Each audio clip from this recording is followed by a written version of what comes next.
What's going on, ladies and gentlemen? This is Muscle, and this is another Two Line Music Hut's Entertainment Report podcast. And tonight, we have a real special guest in the building. Listen, this man comes from way across the pond, but you see him in Jamaica, you see him on Jamrock Cruise, you see him everywhere, you see him interview some of the biggest reggae stars we've seen ever. Listen, this man plays on the biggest radio station out of the UK. We're talking about BBC One Xtra. You know who we have in the building today? We have Seani B in the building today. What's going on, big boss? Humbled by the intro, my brother. Blessings, muscles. From the UK out of West London. Your boy Seani B. What go on, my brother? Blessings, blessings, blessings. Thank you for actually joining us today. We're all the way in Canada and you're all the way in UK. It's almost like, I was telling somebody the other day, it's almost like Corona, the pandemic, is something terrible, but there's a silver lining 100%. As long as you know what to do with it. Well, you know what? I think that during this time, if you are a creative mind, you have become more creative during this time. And I just spoke to somebody earlier on today, and I kind of said to myself, right, when this finishes, there's going to be a start line, and everyone's going to be lined up at it. What have you done to put that extra boost into your pack? Yeah. So when that tape that bus, what you are gonna do? And like that's what I've been doing during this Corona time, just getting myself ready for when the new world opens up again. You're right, and you're in the UK right now, and I know, did you guys start opening back? We're still quarantined. What's the vibe like in the UK right now? We got a message last week Sunday from our Prime Minister, Boris Johnson, and it was a bit of a confused one to the point that there's crazy memes out there about the message as well. So it was like, go back to work if you can go back to work, but if you don't have to go back to work, don't go back to work. And if you are going back to work, walk to work or cycle to work, but you should stay home if you don't have to go back to work. So essentially, go back to work, but don't go back to work. So we don't know what to do. Like literally, everybody's like, "So what are you doing?" I don't know. Like that. That's crazy because, again, I know you guys have been particularly hit hard because you guys were one of the last countries to actually close down, and then you guys got hit hard. So even the city right now, when you actually look outside or go outside in the city, what's the city vibe like out there? I would say like a few weeks ago, it was Ghost Town Central. Especially when I'm leaving my studio and going back to my base, I would count the cars, and sometimes it would be like 4 or 5 cars on the road, literally, like 11 or 12 o'clock at night. I think slowly people are being kind of slowly going back out. Like even en route to the studio today, it was busy out there. And I really want to tell people, like, let's not be silly about this. We don't know what going on. So like as we don't know what going on, we don't know what's going to be the effects. Yeah, we've seen the numbers coming down, but we don't know what's going to happen when we all go back out there. So rather than go back out there prematurely, I would rather us just stay locked down, make it go down even more, and then go back out. Because what's going to happen again when we go back out there? And if fingers crossed the numbers don't, but if they go back up high again, do you not feel that the second lockdown is going to be even more severe than the first lockdown? What? Because we figured, because we're in Toronto now, I think the Emergency Act was March, I think like 14, 15 or 16, something like that. And right now we're in May 15th. So we're talking about 2 months now. So if the initial one was 2 months, how long do you think the second one would have to be? They say, 3-4 months. Like, and I get it. It's the economy and we're suffering. But would you rather suffer the loss of a family member, the loss of one of your mother? People are burying their parents and not even having a funeral. I've lost all my parents. I give thanks that I don't have to have that worried right now. But forget about money, economy, this, that, the other. This is about life. And for 100%. Me, like, stay safe. And if you do have to go work, because don't get me wrong, some people are going to be sitting at home saying, "Seani, but you're rich." But me not rich. I get the sentiment that you have a house with kids and you got to feed them. And where's that money coming from? And I get that. So when you have to do that, then you have to do it very smartly and very safely, because the real fact is people are dying. And I'm around the corner from a Black community, and you know that it's hitting our community and the Asian community the most because of diabetes, high blood pressure and all these kind of things. And Harlesden is like about a 10-minute drive from where I am. And that's like a very big Black community. And they have been hit so hard. We're chatting about, I've heard rumors, I don't know if it's true, so I don't want to speculate. I'm hearing like people on one road, like dozens of people on a road have passed away or dozens of people was at a party, and because if it's a certain age group, a lot of them have been suffering. The amount of faces that I've seen on Facebook, it's been heartbreaking. Yeah. Like, honest to God, it's been so heartbreaking.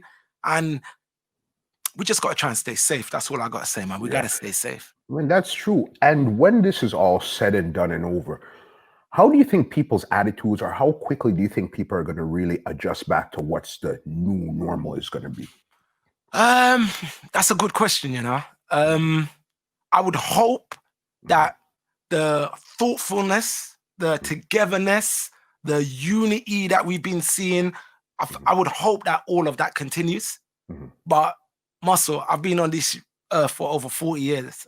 See, I think our mankind, once it goes back to normal, back to normal. You understand. So, but I see this as a great reset right now. And something is going on. Like, there's a higher heights talking to us. For sure. That's the way that I feel. I'm not religious like that, but I am spiritual like that.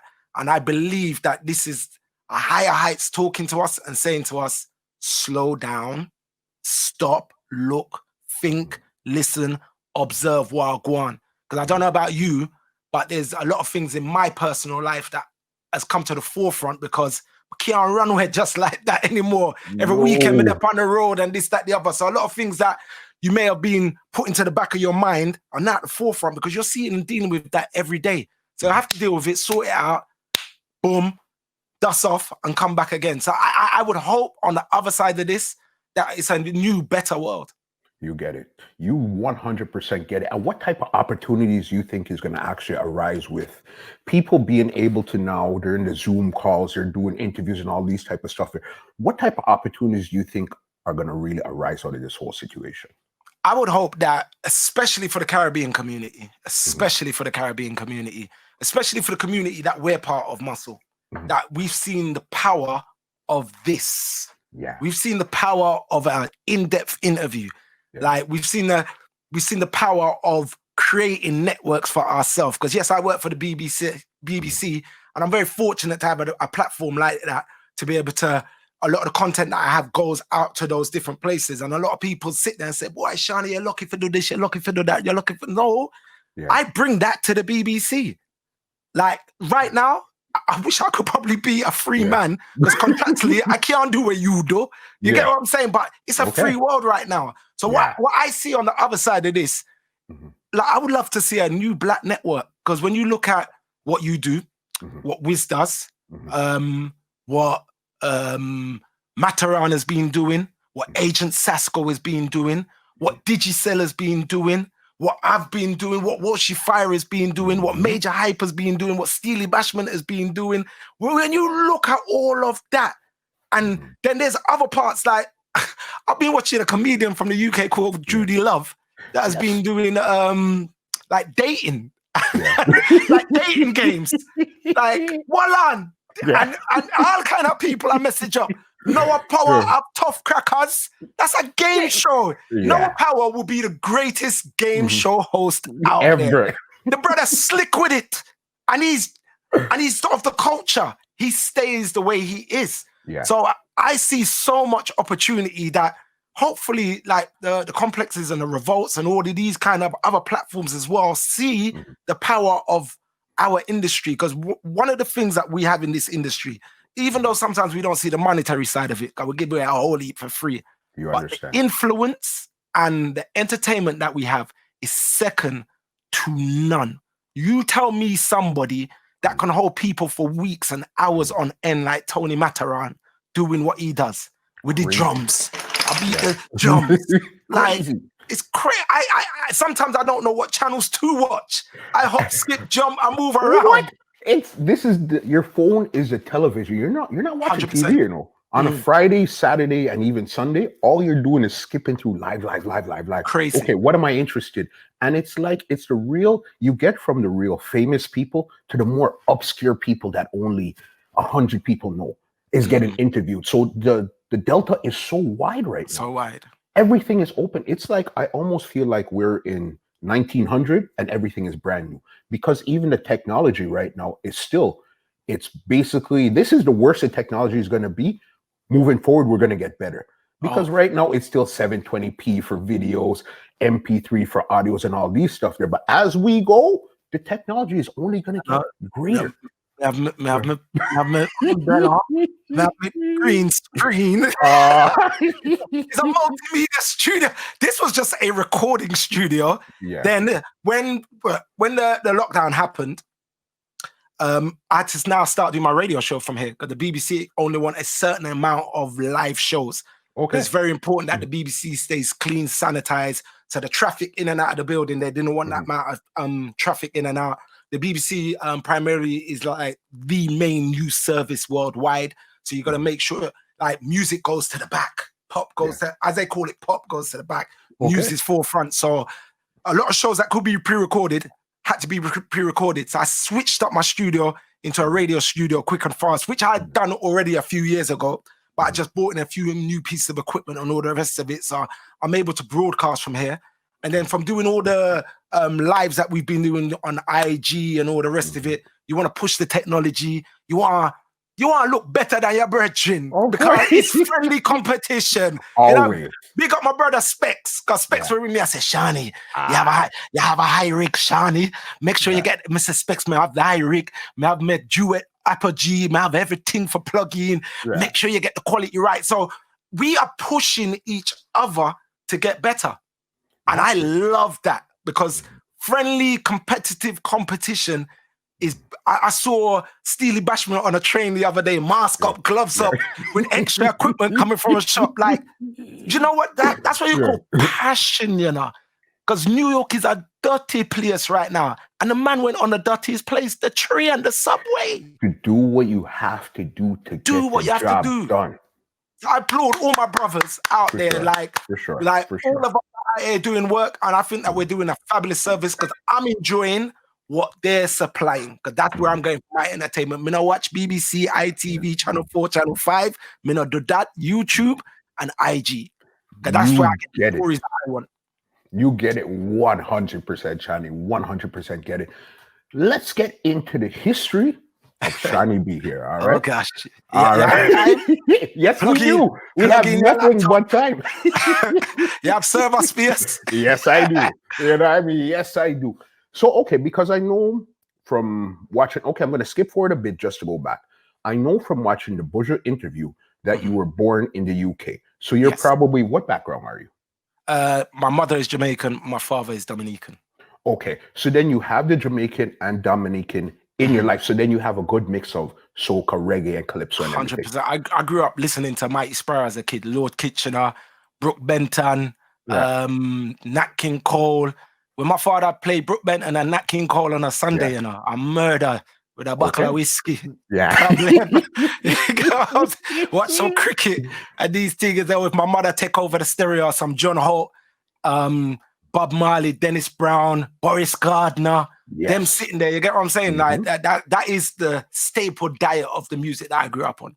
And that formed who this Seani B is now. So initially when you're at home, you're listening to these songs. Yeah, that's cool. But you know, when we're younger, we don't really like our parents' music at first. We just got to get into it. So carry me through your journey, how you actually came into being a DJ and what led you through to reggae music. You know, it's funny. I was talking about this the other day and I saw somebody put up, I don't know if you know about the toys, Fisher-Price toys from back in the day. Of course. Right. You know, we used to get the Fisher-Price toys, then you get a little turntable one, and it have the grooves, and it played a little melody, the lullaby.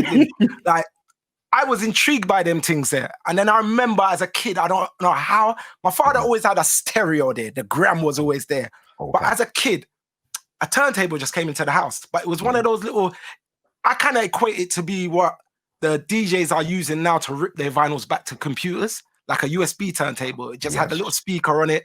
And I always remember, for some reason, Herbie Hancock, Rocket. Yes. I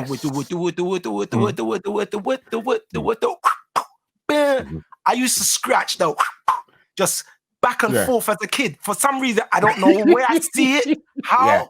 And I know I got the record inside here. And because the platter wasn't an actual 12-inch platter, it was like a 10-inch platter. Yeah. If I find that record, I know I could find the grooves of where the 10-inch was ripping into the vinyl from the scratches. Yeah. So like that was my first that I can remember of doing something like that. And then as a kid, I remember doing like the pause button mixtapes. I remember doing pause button mixtapes with like Dougie Fresh and Get Fresh Crew and all those kind of things. So those was like my first memories of doing that. And my brother had a sound system. So he had a sound system, like a school sound system. And what I'm chatting about, I'm 11 and 12 these times, you know. Yeah. And my brother, the first times I remember coming home from school and seeing this guy in my yard with my brother with 2 turntables on a window. So I was like, what the hell is that? Yeah. I want to know about that. And I was so young, but this is what I wanted to do. That is what I loved. And I loved hip hop as a kid. So I grew up listening to like Public Enemy, Eric B. and Rakim, Ultramagnetic MC, Stetson Sonic. Like if I go up on the top rack right up there, so a pair of them gems there that I'm putting out. So that was my first kind of into the music. So every time my brother would do a practice set in the yard, I would get the opportunity to put the records away. Great. And when I put the records away, then I may get a half-hour bus on the turntables. That was my way. So that's how I actually learned records as well, to say, right, that label goes with that cover, this label goes with that. And that was just like my training of doing all that. At the same time, I was working in record shops as a kid as well. So I used to be downstairs doing what they used to call master bags. So you may get a box of records come in, they put it on a rack like this, but you will have one record that was the one that they always used to play in the shop, and that would go in the master bag. So I would master bag up all those records, put them on the shelf, all the rest of it. That was, all of these things was like when I was 13 years of age. And then I think my oldest brother came up from Jamaica and he introduced us to Kilimanjaro. This is where the game started. My younger brother, or my older brother above me, not the eldest, he was a Saxon fan. So he is Saxon as are you coming up. And when he used to do his school dances and all the rest of it, people like UT General, Bob Ranks, all these kind of people, they used to come to his school. So I would just hear about these names as a kid, literally. So when my brother come up to England and he come with Kilimanjaro. Now, Kilimanjaro come from a place called Lawrence Tavern in St. Andrew. My grandmother know the owner them, Harper. She know the whole family. My grandmother look on me one day and tell me, say, yo, I can't tell you when Jaro was one little horse box outside a Harper shop. Crazy. My mother went to school with Mr. Harper. So I'm Jaro through and through. My brother lift box 100. For Jaro. I'm through and through. So when my brother come and then gave me that side of it, I was like, okay, this is different. This is nice.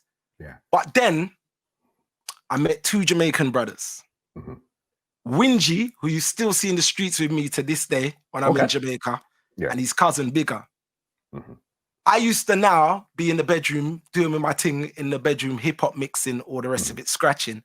And they used to be out on the block. So my bedroom window used to come open on this road. Everybody was there. From sun is out, everybody is there. Shawnee where was it? White City, West London. So this wasn't like a Brixton or a Dalston or a Hackney or a Harleston. This was a little place called White City, near Shepherd's Bush, near where the BBC TV centre is. But it's not really renowned for reggae as such. I think the biggest name is a name by the name of Louisa Marks. I don't know if you know about Louisa Marks. Who sing a lovers rock song called 6th Street, Caught in a Lie, massive artist. Like I grew amongst her. She's a big woman for me, but I grew amongst her. R.I.P. to her. But when I buck up these Jamaican youths, they were like, yo, Seani, if you can do all that scratching like that, imagine you do that with dancehall.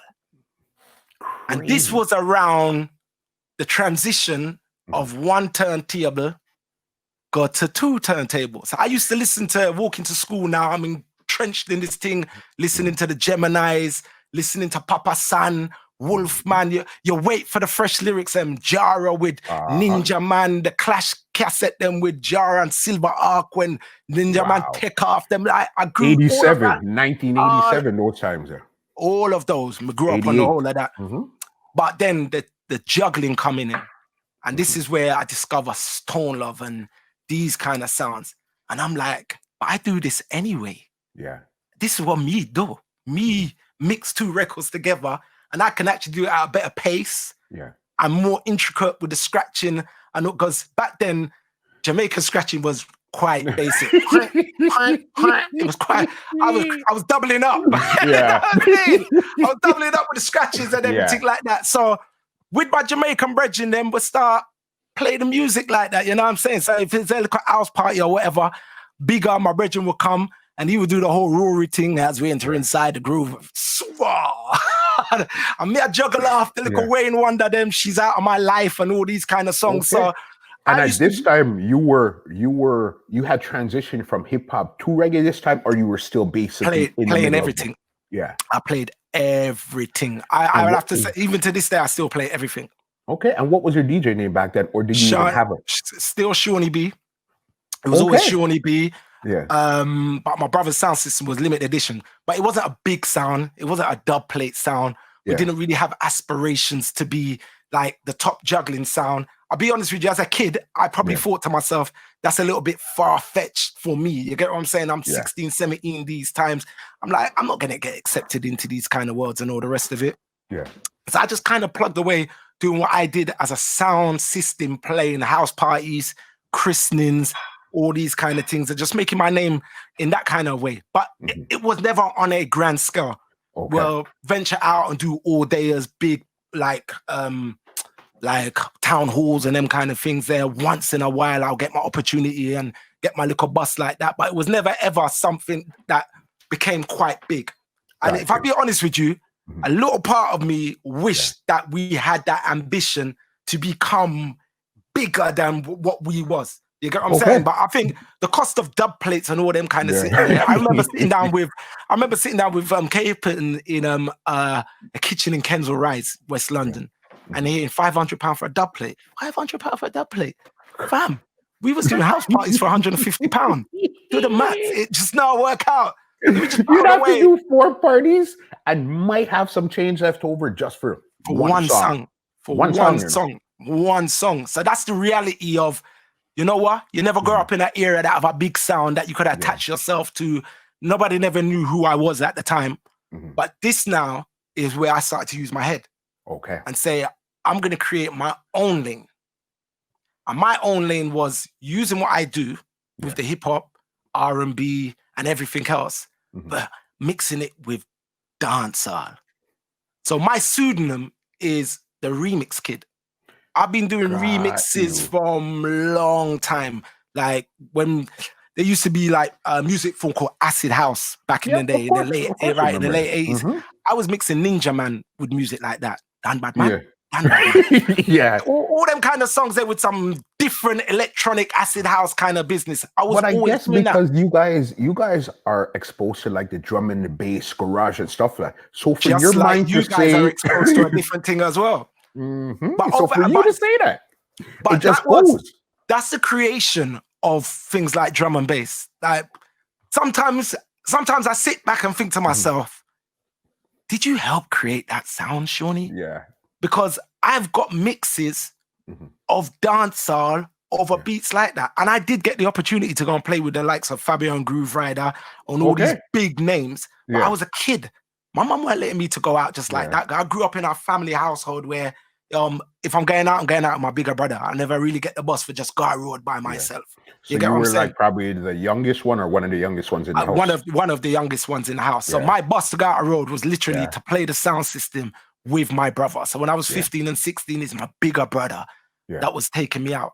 But that whole time, I was honing my own skill of remixes. I just kept on doing these different abstract mixes for myself. It was just literally for my own enjoyment. And I never knew that it would actually create the person that I am today. Crazy, just like that. Because when I started doing those kind of things there, I didn't even know Renaissance. I didn't even know Black Chinese. I didn't even know Suspects and them was doing that in Canada. We was all just doing our own little thing. And it was in 1996 that I really, really get the bus where I did a remix for Case and Foxy Brown. Yeah. Touch Me, Tease Me. Yeah. And I took the drums from Tony Braxton, You're Making Me High, the Salam Remy remix. Yes. Flipped it over the top of the instrumentation of Touch Me, Tease Me. And my mother just got made redundant. And I just bought my equipment. My mum gave me £1,000. I'm going to buy a computer. I still have my sampler S2000 down here. I know exactly what that is. I bought that with the money. All of the brothers them get a little money when my mum was made redundant or whatever. Yeah. And that's what I bought. And then I made this remix, and I promise you, Muscle, I said to my mother, I'm begging you extra money, mommy. Yeah. I need £600 to go and press a bootleg. That's when members pressing bootlegs. Okay. Muscle, I sold 10,000 copies of this record. Bro, what? 10,000 copies of this record. No lie. No lie. I remember going to Dub Vendor, and Dub Vendor was like the main record shop in the UK. Yeah. And to see my record on the wall in Dub Vendor, and they used to call me and say, Seani, can you bring another 300 copies? Seani, can you bring another 450 copies? That's like, how they were selling. That's how they were selling. I ain't gonna tell no lie. I sold 10,000 copies of that. And then I did a part 2. I had to put that mix back on part 2 and sold another 10,000 copies, bro. Wow. And from there, I guess the light went off, say, hey, we could definitely do something here because this is working. This is working. This was a sound of what was going on at the time. That was my cheat code for not having to pay for dub plates. Yeah. Because if you remember during the 90s, you know, there was a period where Stone Love was just raining, and Stone Love would play everything on dub and they would juggle out anybody. I think it was Rory that said, if there's a sound that's going to come and beat us, they have to be unique and different. And then along came Renaissance. And then they had like the I'm sure they had like their own little Tony Braxton mixes going on. And then they had the Bounty Killer Nitro mix and all these kind of things. So during the mid-90s, remixes really were the thing. So where you would have had somebody like Bobby Condas in New York doing the Suicidal Murder remixes with Bounty Killer. Black Chiney was just coming up during that time and busting out with the mixtapes and all the rest of it. Renaissance obviously leading the way, leading the pack for that sound. I was that kid in the UK that was doing that. Now, Papa Face, anytime you want to interject, I could just talk you know, Doc, I'm listening.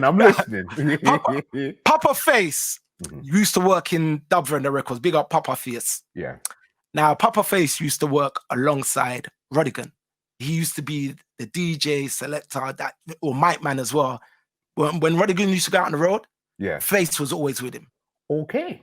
So Face and these guys would always encourage me in a record shop. I've gone from the kid that used to come in there with his school blazer on. Now you turn like a big man and you sell records now. At 300 and 400, not just one. Yeah, what a joke. But you have to, for years, Dub Vendor took money from me. They emptied out my pocket as a school youth. So it was nice to get him bounty back from them.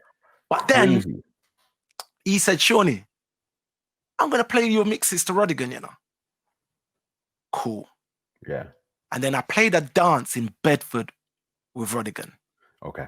And I think he was just impressed with the way that I played and presented myself.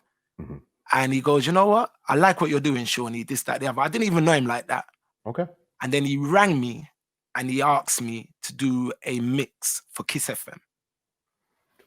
Okay. And Kiss FM was one of the biggest, if not still one of the biggest commercial radio stations. And Rodigan used to do a daytime radio show on there. And he asked me to he used to have guest DJs do 15-minute mixes. Not from the world of dancehall or just anything, from the world. All the top DJs. This is Kiss FM. 15-minute mix. So I did this mix, started the mix. And my brother came in from his YTS job, like a youth training scheme. Heard 5 minutes of it. He goes, nah. Delete. This is Kiss FM, bruv. This is millions of people, bruv. You gotta come good. I thought it was fiery. But the standard of my bedroom that back then was up there. Because you have to remember, this is where we did our training as youths, like coming on from school, chatting lyrics, learning how to mix. So the standard and the quality of what used to go on in my bedroom as a youth was high. Different level. It's a standard. I'm telling you, because I was the only youth on the block with a computer. I was the only youth on the block with 2 turntables.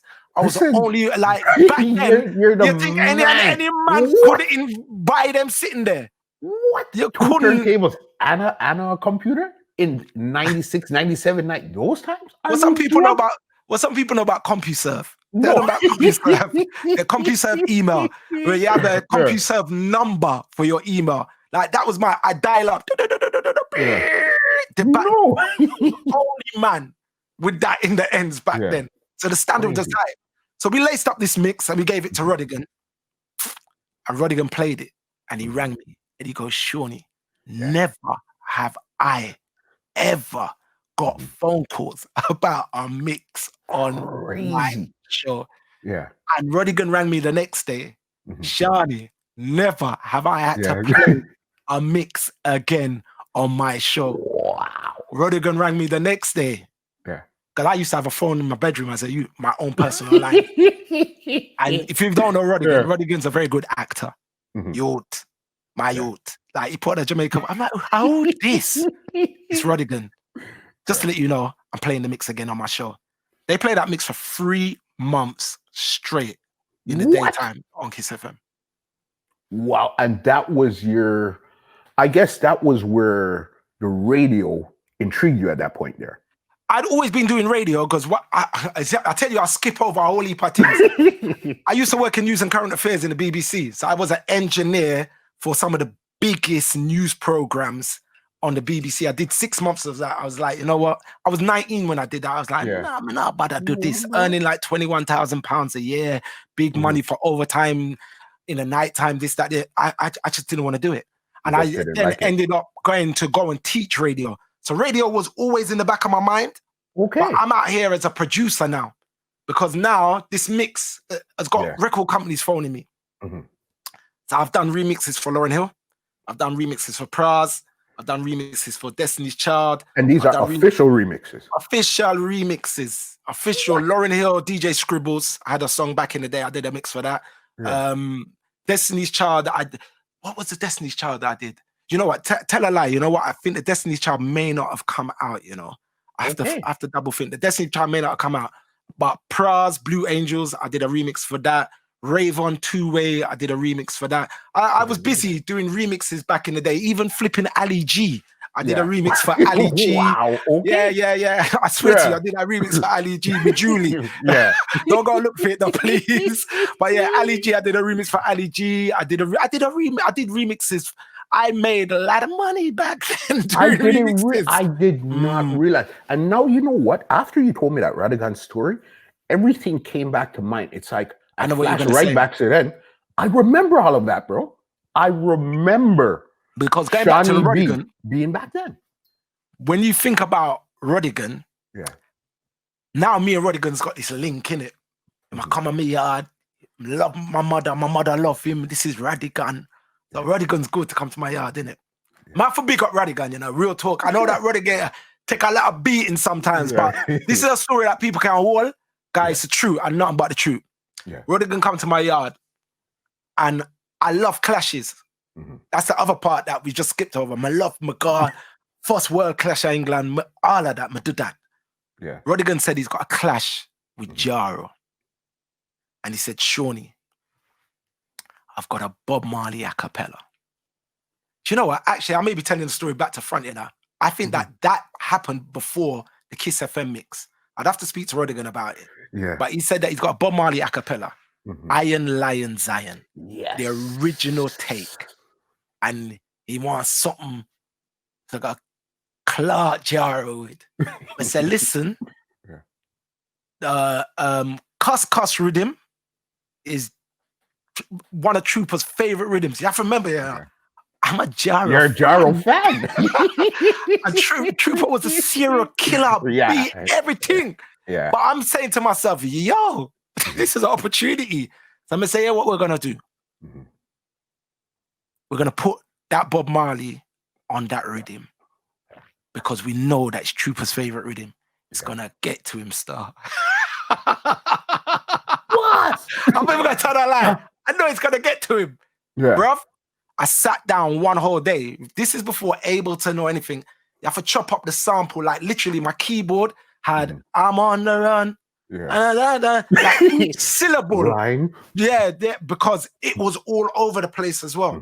So when I listen to the dance version, there's actually a part that I never got correct. When I listen to the dance version of Iron Lion Zion or the original, I hear the same kind of jump. I ain't gonna tell you where it is. Now I'm gonna go back and listen. I hear the jump, guy. Me hear metronome in my head. So when Rodigan went and played that and said remix by Seani B, bruv, like my heart fluttered. Crazy. And are you talking? Was this the jam rock where they clashed in Queens? I think it was. Do you know what? I'll be honest with you. I honestly can't. I'm the worst with dates and times. But what you have to remember, I was a fan of like dancehallreggae.com. Of course. So I'd be watching the breakdowns and the patrons and the this, that, the other. Big up Drew and the whole family, because I'm going to understand them now. But I used to be a keen reader of that forum. Okay. So to hear this clash go on and then hear the breakdown, like I was like, oh my day, I made it, my mom. I made it. So that link with Rodigan stayed there, and we continued putting out the remixes and all the rest of it. But then comes 1999. Okay. My brethren Bigger kept a dance with Tony Matterhorn, tour with Tony Matterhorn. Yeah. The Matterhorn come. I was actually playing at another gig the night. Yeah. And then I came back to Harsden. And the first night wasn't that great. But Matterhorn played the Sizzler, Them I Wonder. Matterhorn played, Matterhorn played the Yaga Yaga Yaga Ya. He played the whole of the Hate Me Now juggling. Right. So then, big up my brethren Splackervelli Soft Touch. Yeah. The man said, yo, we have to find something for blood clot. Because these dances was like, the first night was Harsden. The second night was Chimes in East London. Yeah. The third night is on the boat. Okay. And I've skipped up a whole heap of history. Because in some of this history, what you don't realize is I was kind of the guy in the streets doing the adverts and flyers for a lot of dances. Okay. I was one of the, I was the guy in the back looking after all DJs, remixes, edits. When they first come get emailed over and they split, it was my studio. Everybody come for Seani to fix them, clean them up, edit them. Because from the remixes, everybody I knew I did the remixes. So there's a lot of sounds I supplied remixes for, and there's a lot of blood clots some women spliced up for.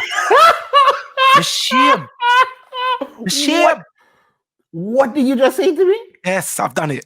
I've spliced up for man in the past. Man begged me. That man begged me to just throw my name in there, son. Once or twice. I'm ashamed. I was young. Yeah. Don't judge me. I guess because you were so advanced in the studio work and remixing and stuff. Easily. Your mind was not, oh, this is splice. This is okay. It's almost like your mind computed it as a remix. This is just another remix. I'll be honest with you. I'm not going to tell you some splice. Sometimes a man will get a vocal that's even like a 45 or something like that. And say, Seani, just put my name in there and make it sound like rare and fix it up, this, that. But a whole heap of splice stuff me here through the years. Man say, I've been in, man, it's between him, man. Like, a lot of splice stuff. But anyway, going back to the Matterhorn thing. Yep. So, boom. So, all right, back to the base, back to the bedroom. Me and Splackervelli build a remix with Puff Daddy at the front. Then it breaks down. Certain boy. We don't want a friend from them. Bro. A pussy that stopped well under. Yeah. Splacker left. Yeah. And then I said, mega build a next one called the Peace Remix with Junior Reid and Spragga Benz. Yes. And at the beginning was Martin Luther King. Bro. Clap off Matterhorn Ed Saturday night. You see, when by the time we reach the boat, I'm going to play the Peace. The man them had the champagne bottle them beating off the side. Ask Andrew Fresh. I don't even know if Andrew Fresh remember because it was Lord Gelly's sound that was inside there today. I mean, I gotta tell the truth. I don't even think the man did wine the body for play upon the sound. Magic. Tell the truth, Andrew. You know, I love you, bro. Tell the truth, son. There was a lot of side looks like, let me just do what me I do. Play my one song. Boom, boom, boom, boom, boom. That's Sunday. You see, on Monday, flights go back to Jamaica. Who was at my yard Monday morning? Mr. Matterhorn. Tony Matterhorn said, "Nah, left England without that." I said, "Maggie, hey, what now? If we load you up, you know, just make sure some man get the ratings, bruv." So boom, I got a dub vendor one day. Weeks pass, and fully loaded video cassette come out. And brother, when I see this brother play the Certain Boy, and the man stand up on the stage like that with his two hands open up like Jesus, you know, I'm like, I just taking it in. Hey, what? The gunshot them a club. Boom, boom, boom, boom, boom, boom, boom, boom. Call up man and say, yo, it's a Seani. I know why you're calling me, you know. Because I know say you give it, because I know say him just left and I know it will work. And me and my friend, my big, I clot it. Brother, couldn't hear from Tony. Couldn't see Tony. So boom. Fire Links came to the UK. And them time there, the war was hot. Yes, Matterhorn and Links, of course.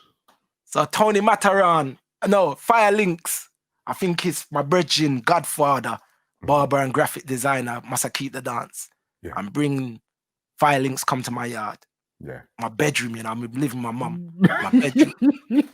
Fire Links come in. Them time their cable I run, we have a chip cable box, a beer football I run. Fire Links was talking to me, but watching the football like that. So Seani, where you gonna do for me then? I go, give me what you have.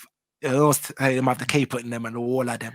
He's watching the football and I'm orchestrating some dirty sitting them for him. I think he's got a cape on the Jay-Z rhythm that was clapping up New York that time. Yes.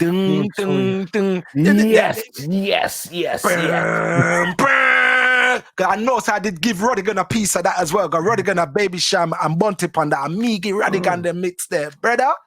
When Links start clap them. But what Links did, because Links got the warning in it, like Links was told, yo, make sure Seani get the big up, you know, because imagine now give him the big up, you know. Brother. By the time Matterhorn come back to England, and then something else happened that really burned my heart. Okay. There was an Adonai cassette that I heard. Yes. And Adonai started off by saying, well, we just come out of the studio and we just build something fresh. Jerry. I created a Jerry Springer remix. I play a girl mix up in it. And the man them play it like it was their own, bruv. Bro, and we just came out of the studio and we just did it. And I could send you the audio for that. I can send you the audio and then I can send you the files on the computer that I built it.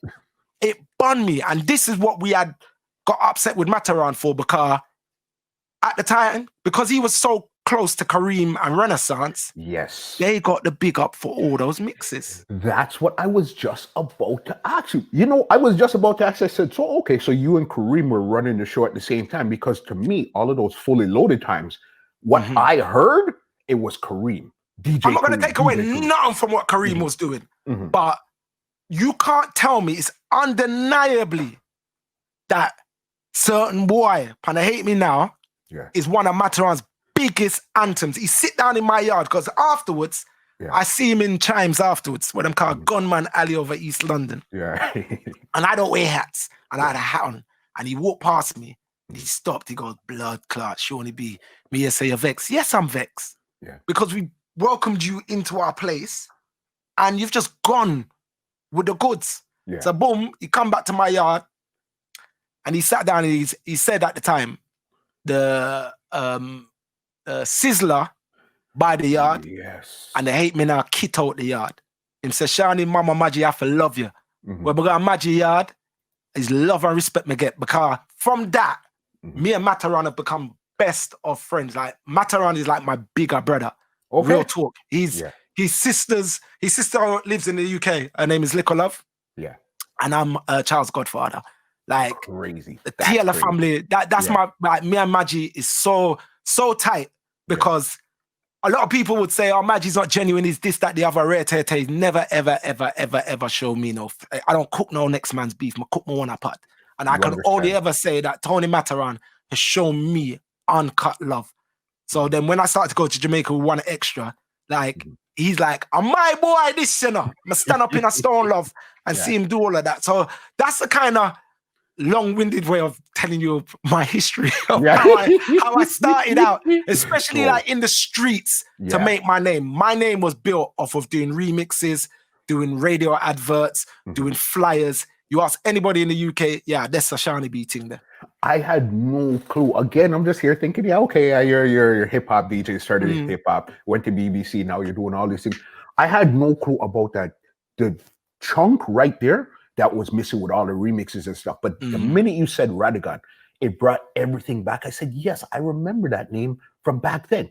Seani B. Because remember, this we're talking about, internet is just coming into play. There are no social media platforms at times, so it might be an email that you're getting, so you couldn't really share what was going on. So then you guys are over in the UK doing your thing. We're in Canada doing our thing. The only thing we're really hearing is what's coming out of the States and Jamaica. Right. 1 and 2 times you will get some UK stuff. You get the Saxon, the Coxon, the Lord Gellies, the Love Injections, and stuff like that. But then again, as you said, you're in the streets. We didn't really realize that until I remember that Rodigan dance. And I'm almost positive that dance with Rodigan and Jara was in New York at a place in Long Island where Supercat was there too, if I remember Do you know correctly. what? I think you may be right, but you lot are the historians. How you lot remember all these dates? It defies me. It's just a cassette where we did listen and we did like, you know, that nice dance. And I remember getting the big up part of the cassette, you get me? But like, that is definitely, that was my in 100%, like straight up into the millenniums. That was my thing. That was your thing, the remixes. Okay, so then now, when did you go back to the radio as a radio DJ? So it was 2001. I think like the bootleg thing kind of started to play out. Everybody started to do the remixes and all the rest of it. I'd kind of milked it and all the rest of it. And it was 2001 that a advert for Network X came out. Okay. And it was a new radio station from the BBC, black music radio station from the BBC. And I said, I want to start my family. This music thing is up and down. You get your heat for 6 months, then you go quiet for another 6 months. You can't really build a family based on that. You got a woman inside the yard and she's cool with everything. But I think it was one Christmas, I remember, I was just brought like, dog. All the money I'd lent out, I drawed it back in and all the rest of it. It was like, shit. And I remember taking 5 bills from her, my partner at the time, and burning some CDs. I just making our money. I was like, no, you have to do better. You know what I mean? I didn't feel good as a man. So when this opportunity came about, I was like, you know something? Let me take this opportunity and use my radio skills of interviewing, cutting, editing, direction, producing. Let me go in as a producer. So I filled out the application form for Network X, which is one Xtra. But that was the first initial name, Network X. Network 2001. Network X. Before it even came on air, it was called Network X. Okay. So I filled out the application and everything, smashed the application. And then I got a phone call from my man that is actually my manager today, Ray Paul. But he was one of the members of the original management team that started the station. And he goes, I'd like you to come in to do a demo because I mentioned your name to somebody and they gave me your number. I was like, okay. So I went in, did this demo, smashed the demo. I remember going back upstairs. It was a lady called Ruby Moraine that did the pilot. And she came back up and looked at Ray and goes, you're going to love him. But the reason why Ray rang me is because he had a conversation with Robert Ranks. Now he also signed Robert Ranks, who was also on Choice FM at the time. Okay. And the conversation was, I want to sign this kid called Seani B, but he comes from New York. Yeah. Robert goes, New York? He comes from White City, bruv. And then there was another DJ that they mentioned it to, Mark Ross as well. And Mark Ross is like, Seani's up the road, here's his number, take his number, phone him. So I've gone in and done this thing. Cool. left the building, got an interview for the producer job now. Valentine's Day, suited and booted. I'm like, double money under them bomber. I'm getting producer work and DJ work. I must get one of them. Of course. I've not read the letter properly. Yeah. I've gone back to the same building. There's about 7 BBC buildings in that one area. Okay. That wasn't the building that the interview was at. I had failed #1 producer thing. Read the information. I'm running around, suited and booted, Valentine's Day, ready, my Valentine's meal, ready for go back, celebration meal, prawns and shrimps and all these things. Bro, I didn't do the interview. I got there an hour late, couldn't get in to do the interview. But around 8 o'clock in the evening, Ray Paul rang me and goes, don't worry about the interview, you've got a radio show. And that was the start of the radio show. And the radio show, the first ever radio show that I did on the BBC was called The Mix Lab. And The Mix Lab was a cross of dancehall, hip hop, R&B. Okay. Exactly what I was. So for about 3 years, I did this radio show. And was that prime time, nighttime? What kind of time was that? It was Sunday. It was a Sunday. We used to call it Super Sundays. So it was like a Sunday that wasn't a regular black radio kind of Sunday. And we purposely made it like that. So rather than it being Rare Groove Revival, slow jams, this, that, the other, it was up front, banging in your face. So it was myself, Ras Kwame, who's now on Capital Xtra, and Heartless Crew. We had a sweep of shows that continued like for so many years. And it was just so high energy on a Sunday. The show was like, I have to say, it was a groundbreaking show. And I remember when they wanted me to go mainstream Saturday and Sunday, because my presentation style grew and grew and grew. I became a personality on the station. I remember Robo saying, Seani, don't let it go, that show. Yeah. But in hindsight, it was good that I kind of let go of the show, because I think that whole remix and mashup thing, it went from remixes to mashups. Yes. And mashups is the mainstream way of calling a remix to what we do. Yeah. Right. Mashup, exactly. And that's when you start see the names like Major Lasers and all these kind of people popping up, because fundamentally what they do and what a lot of these producers do is what myself, Renaissance, Black Chinese, all of these people were doing in the 90s. And we were merging different genres together. So when you see Bieber doing dancehall, or you see the dancehall cats now doing like Skilly Bang, might as well call like hip hop or something. You know what I'm saying? Like brick. This is what we kind of created. So whenever I speak to Delano, Jazzy, Super, any of them, I'm like, yo, we have to remember what we created. And even though my name wasn't one of the big names back then, I know that the seed that I sowed from what I was doing and linking up with the Matterhorns and all of them back in the day, and the Rodigans and all the rest of it, and then on my radio show, because you got producers by the name of Chase and Status. I don't know if you know about Chase and Status. Massive drum and bass producers. They work with Nicki Minaj. They're like proper UK dance music producers. I took them to Jamaica 2 years ago to go and record an album called Return to Jungle.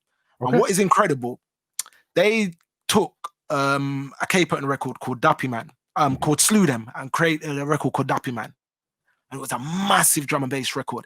And I remember playing that on my show, because my show was that show that crossbred so many different genres together. So it was easy for me to play it. And I remember them calling me as young kids. They had just started. They haven't even bust yet. They had just started. And they asked me to get Shabba for them. So then 15 years on, I've taken them back to Jamaica, and they're massive producers, like crazy.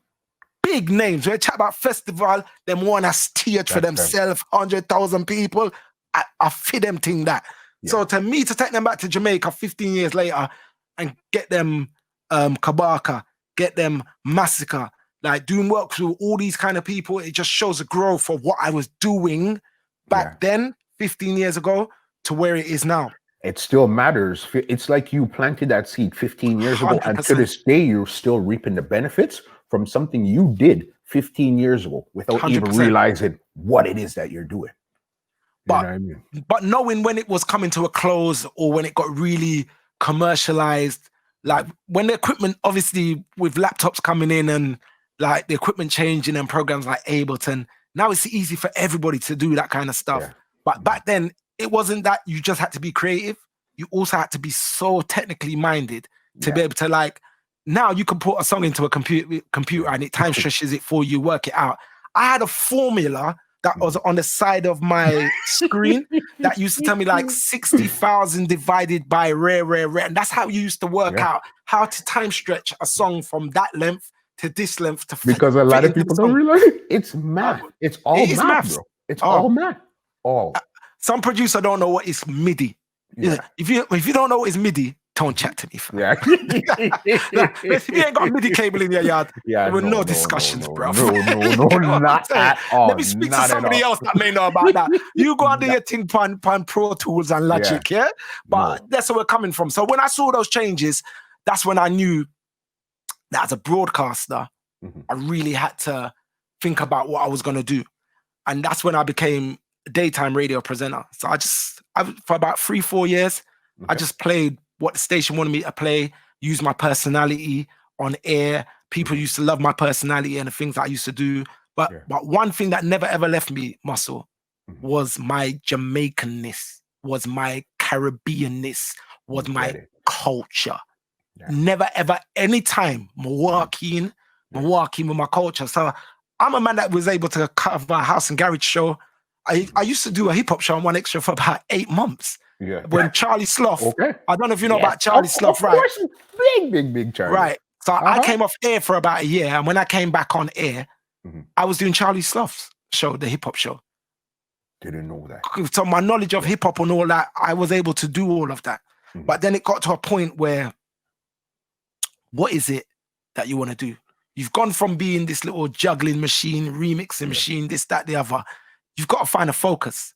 And when I lost my show on One Xtra, I lost my show when a new boss came in and he made massive changes. By doing the daytime radio, a part of me is like I gave away my soul. Why would you say that? Because that's when, even with the remixes and everything, and being a all genre DJ, and even to this day, I'm an all genre DJ. Dancehall is the forefront, but I'm an all genre DJ at heart. Even with all that love, I felt a part of me was giving into the system. And at that time, dubstep was becoming a big thing. And because dubstep had that roots reggae vibe, a little part of me was like, yo, so you could do this? And a lot of my remixes and whatever that I was doing on air at the time laid into that kind of field. So it's like I was looking at what Major Lazer them is doing. Can I get on that stage playing them kind of sounds there? Can I be a dancehall selector playing that music with a dancehall energy? And that's kind of what I saw. But then when they bust my throat, the wickedest thing for a DJ is to go home by yourself. When you feel that nobody don't love you. Listen. Like, that is the hardest thing. And a radio DJ, it's like, I need my people. So I sat down at home. It was a hard time, bruv. Like, when I mean hard, I sat down. What am I going to do? I go, you know what? I'm going back to my love. I'm going back to the streets. I wouldn't even say I'm going back to reggae. I'm just going back to being the guy from the hood. Because the hood made me. Nobody can break me. Only the hood can break me. The hood said, Seani, you are a certified legend amongst us. We love what you do. So let me just go back to the streets. So one of the things that I did was start my birthday party. And I never saw nobody from my radio station come there. And that spoke volumes to me. This is volumes. The streets is what made me. The streets is where I belong. And this is who embraces me 110%. When you see 500 people inside a room and there's 5 people from your radio station, yo, I've DJed for other DJs' birthday parties. Weddings. All sorts. Nobody turned up to my birthday party. I was like, okay. Because you were a different, remember, I guess everybody else in the station came from probably a corporate background or wherever else they're coming from. Just like different walks of life. I'm the most, to this day, I would always say I'm the most street guy that's up there. There was a lot more street guys back in the day, but right now, from that old principle and moral stages of street, that's where me come from. I'm mid-40s, so I'm cut of a different cloth. You get what I'm saying? Like, we're different. So when I saw that, it was like about 4 or 5 people in there. And in front of them, I said, I yassa my thing there. In the blood clot streets. And everyone looking at me, I said, no, real talk. Because you know what? Without Uno, I was drunk, of course. So my mouth was loose. But I meant it. And then I started to produce again. And I said, you know what? Let me produce. Because you know what? Look, oh God, I'm a jump. In 2002, I started my label, Big League Productions. So Brookwood is actually your second label then? Big League was always like my main thing. Even to this day, Brookout is a label, but Big League is my productions. You get what I'm saying? Mm-hmm. So my first rhythm in 2003 was a rhythm called a Spanish Fly. Who was on the rhythm there? I had Cartel on it, Sizzler on it, TOK on it, but I had a massive UK hit by a kid called Tubby T, Ready She Ready. Mammoth over in the UK. So I released about 4 rhythms. Yeah. And then we start the reggae again now. So really, this is all before which part I'm going to now. Yeah. I'm hop skipping because I tell you, no muscle, there's a lot going on. It's life, bro. And the reason why I started producing, so everybody hold the thought about when I came off air. Yeah. We're gonna get back there just now. How I started producing is when I went to Sweden. And when I see the white youth, them over there, so Voice in Vegas and all of them, I'm like, pussy, what you do? Them man, they don't come which part you come from. I was going to Jamaica the next day. I went to Jamaica with 10 bags in my pocket. I said, yo, rhythm off of Vice. Bridget had a rhythm. And this was in the midst of when I was doing all the remixes anyway. So some of these remixes, some of them we took the rhythms and got and build juggling's pan. So this was my first juggling, and boom, Tubby T, Runaway Smash Record, Ready She Ready, go online, go check it out. A-listed on One Xtra, signed by Virgin. It nearly made me and Tubby fall out of friendship. You know what I'm saying? Music does that to you. And some have to say R.I.P. going out to Tubby T. But then with the label, before we even move from there, the craziest thing is that you said on the label, on the rhythm had Tubby T, Sizzler, Vibes Cartel, TOK. Who else was on it?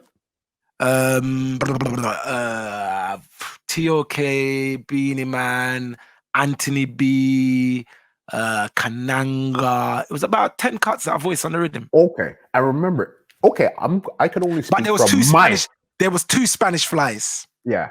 There was one that got released out on Greensleeve's label. Yes. That was some engineers from around our Big Yard studio. Got you. There was 2 Spanish Flies. All right. But my one, Manhattan Alive, me have the hit record, definitely in the UK. Okay. So then this is what I'm saying. You have all of these Jamaican top acts. Okay. Where's Tubby T from? He's from the UK. And it was purposely done like that. Because one of the things, as a youth growing up in record shops, there's a biasness when it comes to music that comes from the UK. There was. Not now. We've beaten that, but there was a biasness. So even as a youth buying hip-hop, when you buy import record, you'll have to break the seal on the record. So in your head, it's like a trick, like raw. If you bust the seal, it come from America. It must be good. Right. Like back in the day, selectors don't want to play a 12-inch. After they're on a 7-inch. Of course, a 45. Right. Of course. So my thing was this: if I'm gonna do this music and do it properly, then I want a trick on a bumbo. And the trick worked. Yeah. They got muscle, I promise you. Let me tell you why the trick worked. I'm driving to Chimes one night, Soca versus Bashman, and Silver Star Sound call me. I'm saying, blood clot, your boss. Chris Goldfinger play your rhythm on Radio 1. You don't really hear UK rhythms on Radio 1. Okay. But because there was a killer on it, there was a cartel on it, it's easy for him for slipping out of juggling because you're giving them what... I'm a DJ, so I understand the biasness. So you have to use the Sykes. So the Sykes was... Of course, when I voiced the Tubby T, I knew it was the biggest song on the rhythm. I called my brethren in Jamaica and said, yo, I'm going to kill all your voice. Yeah. You could have voice. God, you're not going around that song, And by far, the Tubby T was the biggest song on the rhythm. But we use Sykes. And I think this music thing is, especially now with social media and all the rest of it, it's clickball, innit? So, of course, like all Sykes. Probably in the headline of this is going to say Seani be Rodigan. Yeah. Them love when I'm saying Rodigan, Tony Matterhorn, that is the clickbait. It's the same way we're selling records. You understand? You have to give the people them, especially for jugglings, you have to have at least 6 of the top hitters. So I said, I forget 6 of them. Spragga Benz was on the rhythm as well. So my voice Okay. all like them. Yeah, my voice all like them. And And yeah, Chubby T was the one that got them. Chubby T was the one that bust out, brother. No, tell no lie. Ready, she ready out, girl, she not regular. That song there, bust out, dog. Crazy. Bust out the whole of England. Yeah. I would say that's like, he's got a few big songs, but I would definitely say that's in like the top 3 of his big songs. I gotta go back and do some research. I don't probably if I hear it, I say, okay, yes, I know that song. But off the top of my head, it's not Let me really surprise coming you to some mind. more then. Okay. Jacure, Mhm. Most High Cupful, last track on the Most Reflections album that is on the Bob Marley rhythm. Produced by Seani B and the Big League Productions crew, bigger and all of them.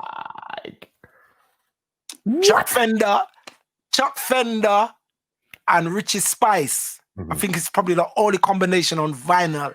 Yeah. Chuck Fender, Rich Sun is Shining rhythm. Sizzler, Yes. I got to smoke up my herbs. That's all on the Sun is Shining rhythm. If you That's go on your production. that's my production. The Most High Cupful. I hear the vocals them from Jacure in jail. You hear the background of the jail. That's my production with not just me, my team. Yeah. I always have to big up my team. Yeah, for sure. I definitely have to big up my brother, big up, because he was the one that was in Jamaica footing it in the sun. And trust me, he went through some work for them songs. Listen, you know Like, how voicing we dubs should- is one thing. Imagine voicing actual song. And this is one of the things that I wanted to say on here. A lot of people expect me to playing dubs like boom, boom, boom. Bruv, I can't. If you hear me playing dubs, I play double plate poker with you and trick you. Because that's not my thing. Okay. And I'm a sound man. Of course I want to be a killer, but I know how expensive that is.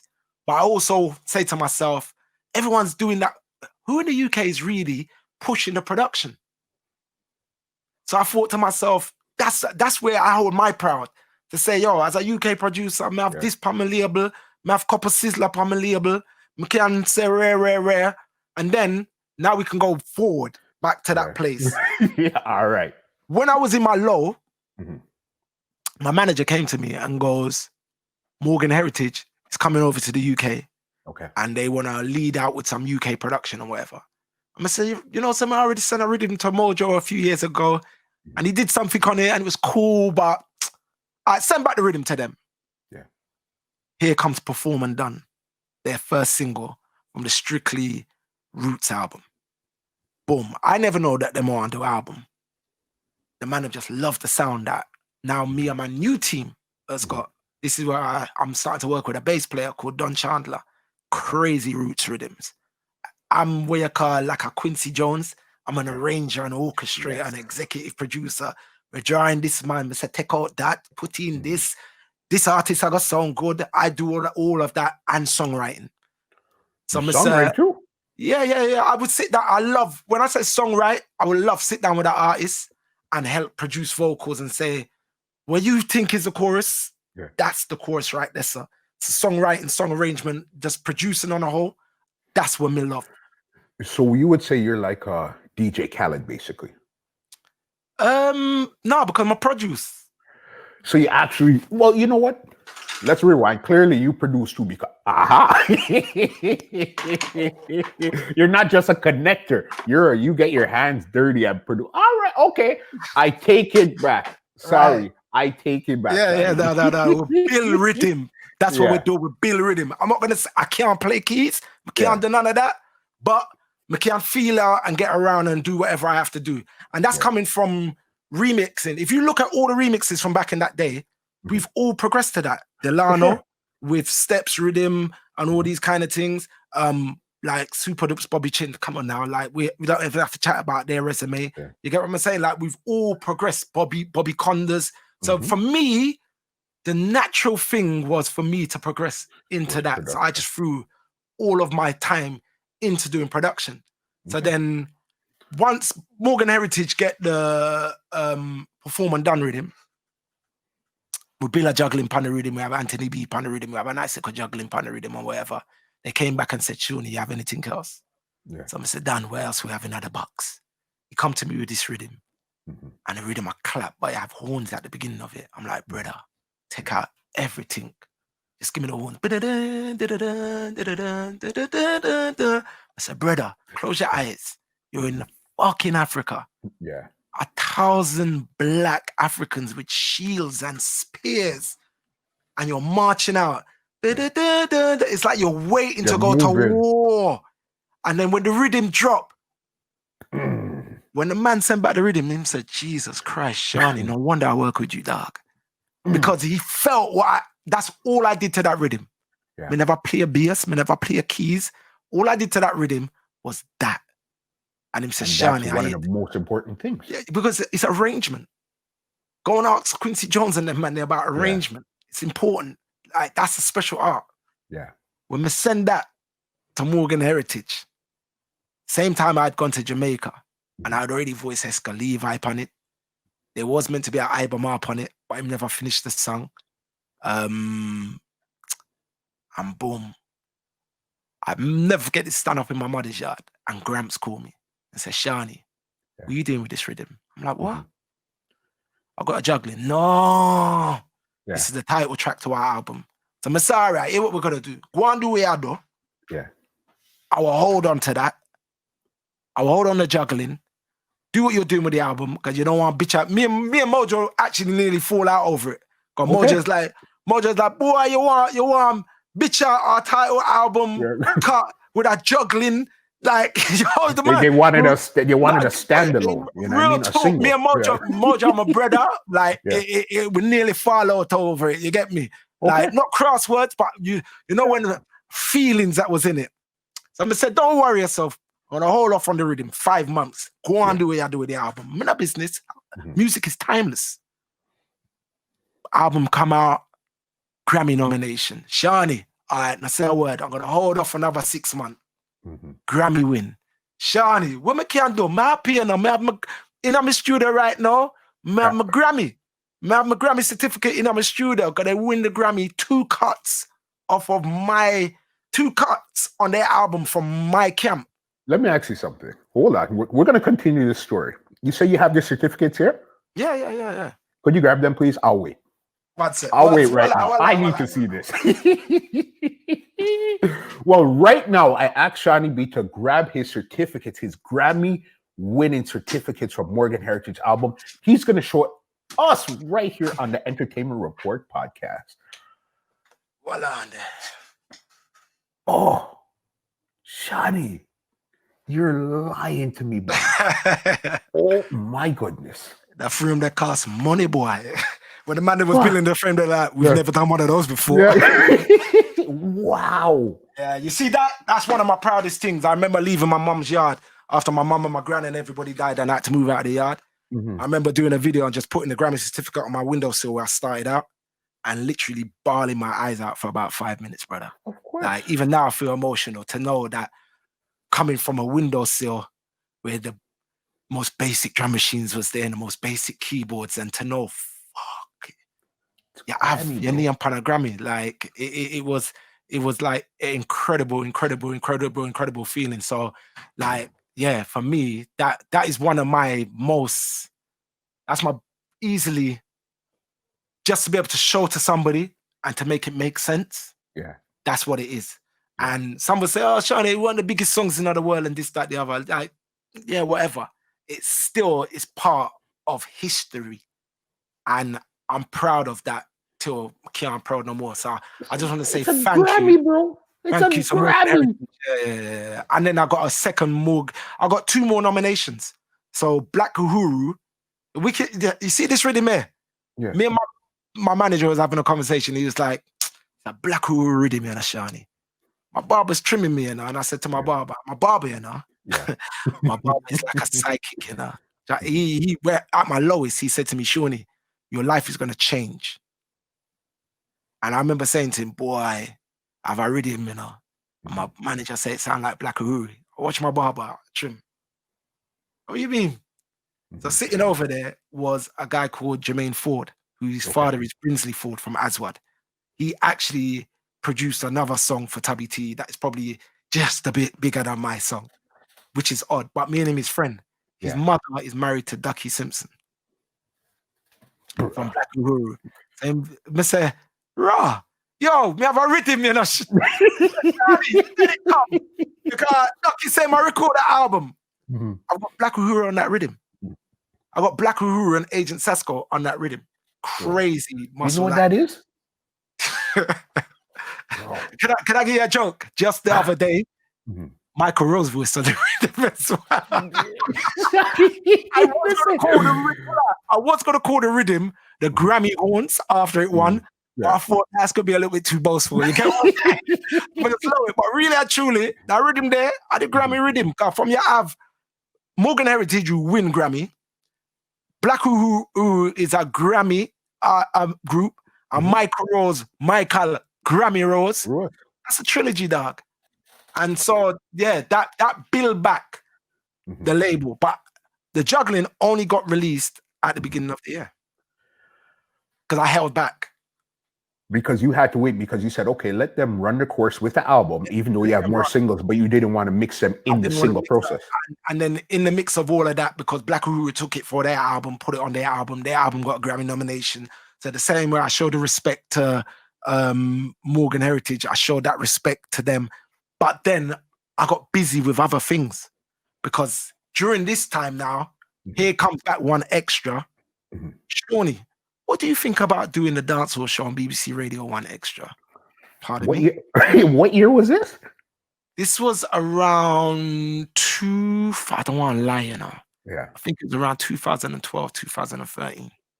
Okay, it's when you started back on the dancehall show on 1 Xtra. Dancehall show on 1 Xtra. You know something? Let me do a quick check, because the reason why I could do a quick check, because the first freestyle that I done on 1 Xtra was with Wayne Wonder and Lady Saw. And if you listen to that, Kid? Yeah, that's the very first freestyle. Here. That is the freestyle that I did on my return. Bearing in mind, I've been on 1 Xtra for 18 years. Yeah. This year, but on my return as the man that's holding down dancehall. Yeah. And that was a scary thing for me to do, because this was 2014 actually. So 6 years I've been doing it. Yes. I just seen that video yesterday. Why it's a scary thing for me to do? Because Robbo Ranks is a general. Robbo Ranks' history is deeper than you can imagine. Okay. Like, you need to do one of these with Robbo. That's what's going to happen. I'm going to phone him and tell him answer. Because I don't feel that the UK history is documented enough. And we've contributed so much, bruv. Of course, because again, pre-internet, you're getting cassette sax and Cox and a couple of stuff. So you hear some of the DJs and artists and stuff out there. But UK scene was always almost like a European scene. You guys were like I wouldn't even say European, it's just UK. UK. And UK is a massive part of it. Like, probably it's only in the last parts of Wagwan now that we ain't got that potency like before. Because you remember in a Chris Goldfinger and all them man there, no man, they're potent, bro. Asha World, Asha World. Like, come on down. Lord Gellies. I will tell you straight, hands down, like the early 2000s and all that, you can't chat to UK jugglers. We were the number one jugglers. Got anywhere we go, and we all our selector, and it's juggling a problem, you know. From movie star Johnny, them, vinyl star, them, the all of them, like them a problem, you know. Like Splackavelli, my brother, give man problem out on the road, but you can ask Tony Matterhorn that he would tell you that the UK for juggling, but for some reason that voice never traveled, and that's one of the reasons why I go so hard right now. God, I forgive us our respect. Listen, that's why we're sitting here right now. But let's not skip over this epic show that you're talking about with the Wayne Wonder, Lady Saw, and Frisco Kid. That right there, I think, if you said that's your first one out, that went from viral. From that new movement. My manager looked at me and goes, "Yo, make sure you document visually Wagwan." I'll never forget that. He goes, "If you're doing this show, make sure you document visually Wagwan." Because going back to Robbo, what Robbo has done from the mid-90s, like from the early from the late 80s. I don't want to give him age. But from the late 80s, some of that Robbo has been so instrumental in the scene over here. Okay. And I met Robbo in a record shop, when him here say a fat Uke, I was like a lot bigger. I seen the pictures. A fat Uke turn over Luton, and he thought it was a brother named Crucial Robbie who used to play a sound called Sovereign in Luton. I goes, no, it was me. And he goes, what? And that's when I met Robbo, and that could have been like 97, 98. But even then, Music Street Sound System, Robbo was a producer as well with music, like produced like big UK records as well. And what he did on One Xtra, and I was part of that growth, but because I was doing left field stuff. So when he used to go to Jamaica in the early years, I used to be there. Like for 4 or 5 years, we've been going as One Xtra going to Jamaica. We've been doing that from 2003. We dock it, bruv.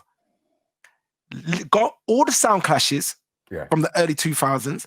I think from like 2005, 6 upwards, One Xtra. And I used to do all the backstage interviews. Yes. Sting. You see that legendary clash between... This is why you have to chat to Robbo. Yeah. Because I'll be real, I'm very honest. Yeah. Robbo really have that UK dancehall history more than me. Because as I said, I was a guy on the up during them times there. Right. So I was the supplier. Robbo used to be one of the main shooters them out. Yeah. Brother, when Vybz Kartel and Ninja Man clash at Sting, Robbo rang me from under a table. I kid you not, laughing like, shorty, you need to be here. And the bottles, you can hear, you remember when you can hear the Magnum bottles? That's Sting. Like literally, and he's laughing. I'm hearing the bottles smash. Wow. So that's how long One Xtra have been inputting into the culture. Trinidad Carnival, Miami Best of the Best. Ask Chin, talk the truth. Ask Chin, talk the truth. The first video on irishandchin.com,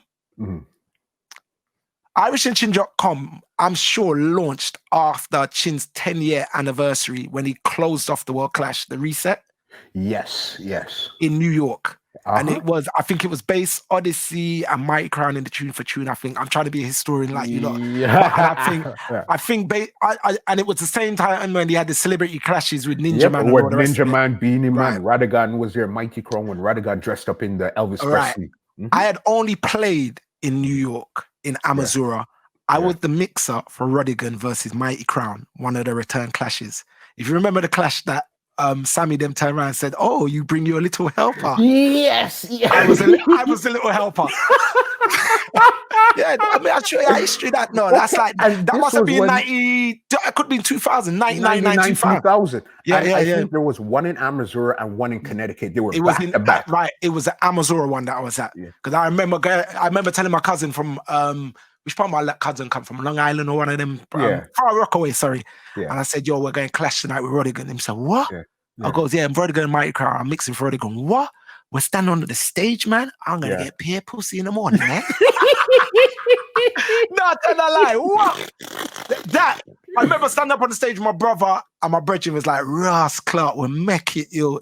So I had always wanted to go back to New York just to be a patron, as dancehallreggae.com used to call them, and stand up in the crowd. So I've gone there and said, right, I'm going to do some interviews and everything backstage and whatever. So Chin explicitly said in the email that I think was sent out, I think it was Flair that was dealing with it. Yes. No videos. Pictures and audio, no video. But I had bought a camera that you could just switch into video. Okay. And I told my brother, stand up like you take picture, my movie I make. If you go online right now, that video of the World Clash breakdown and everything with the backstage interviews with Rodigan, Ninja Man, Beanie Man, all the sounds, everything is up online. I kid you not. Chin love chat facts, chat the truth, Chin. That video was one of the main videos on irishandchin.com on the banner when he first started irishandchin.com. When they first started, crazy. And let me even give you a lot of the things them. Chat the truth, Chin. A lot of the things them that they do with Soundchat Radio, and I'm a big fan of Soundchat Radio. I'm a massive fan of Irish and Chin. I love what he's done over the years. Music, but because of the linkage with Valerie, because Valerie's son used to be on One Xtra, right? Her son used to be a selector on One Xtra in the early days, Marley. So because of that link, and then we used to record it. We used to do the pre-fight weigh-ins. We used to do the backstage interviews. We used to do all of that. So Chin is a very sensible guy, innit? Of course. So of course Chin is gonna say, Yeah, you know what? You're right. You're there was right. one year that I didn't get the opportunity to do it because they wanted to own their content. I can't wrong them for that. And that was a year that I was out of One Extra, and I just wanted to create content. And they just did their own thing, and I can't wrong them for that. But that's why I say we were so influential in many different ways.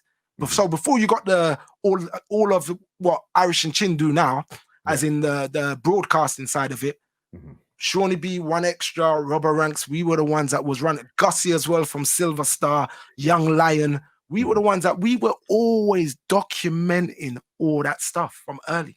Okay, and you see the trick with it. Remember, it wasn't as easy to document back then either because we didn't have cell phones or cameras weren't as accessible. You had to have a certain level of money to have a camera that could actually do something proper where you could continue to document on the road. So then that right there is very instrumental in the whole movement of what's going on right now. Well, if you're a sound man, you always know as I'm talking about sound, man. I'm a build sound, lift box, cut wire with my teeth, my do all of that, preamps and whatever.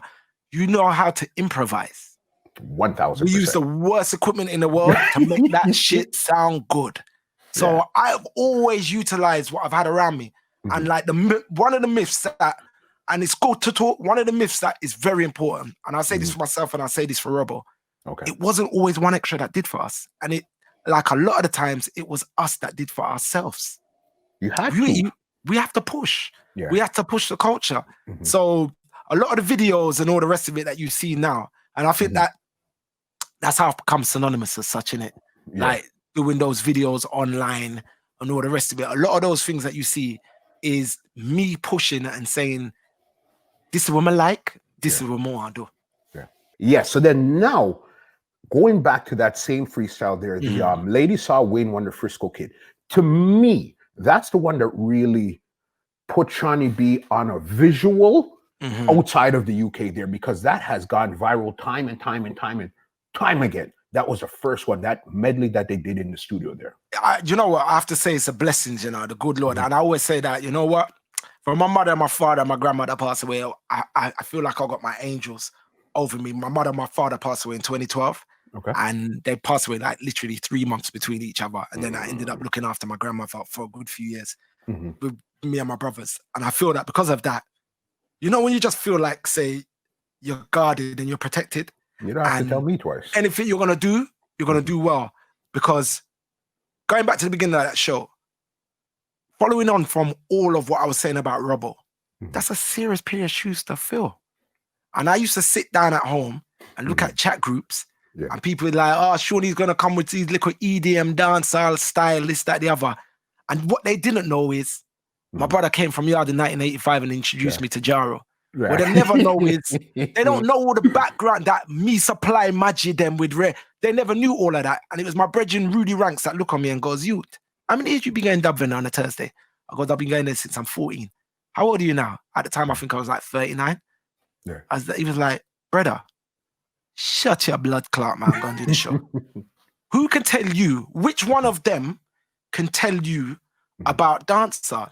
I goes, yeah, but you know, Rudy, I'm not pure blood, innit? Because me do this over this, I'm just an easy target for the Seani.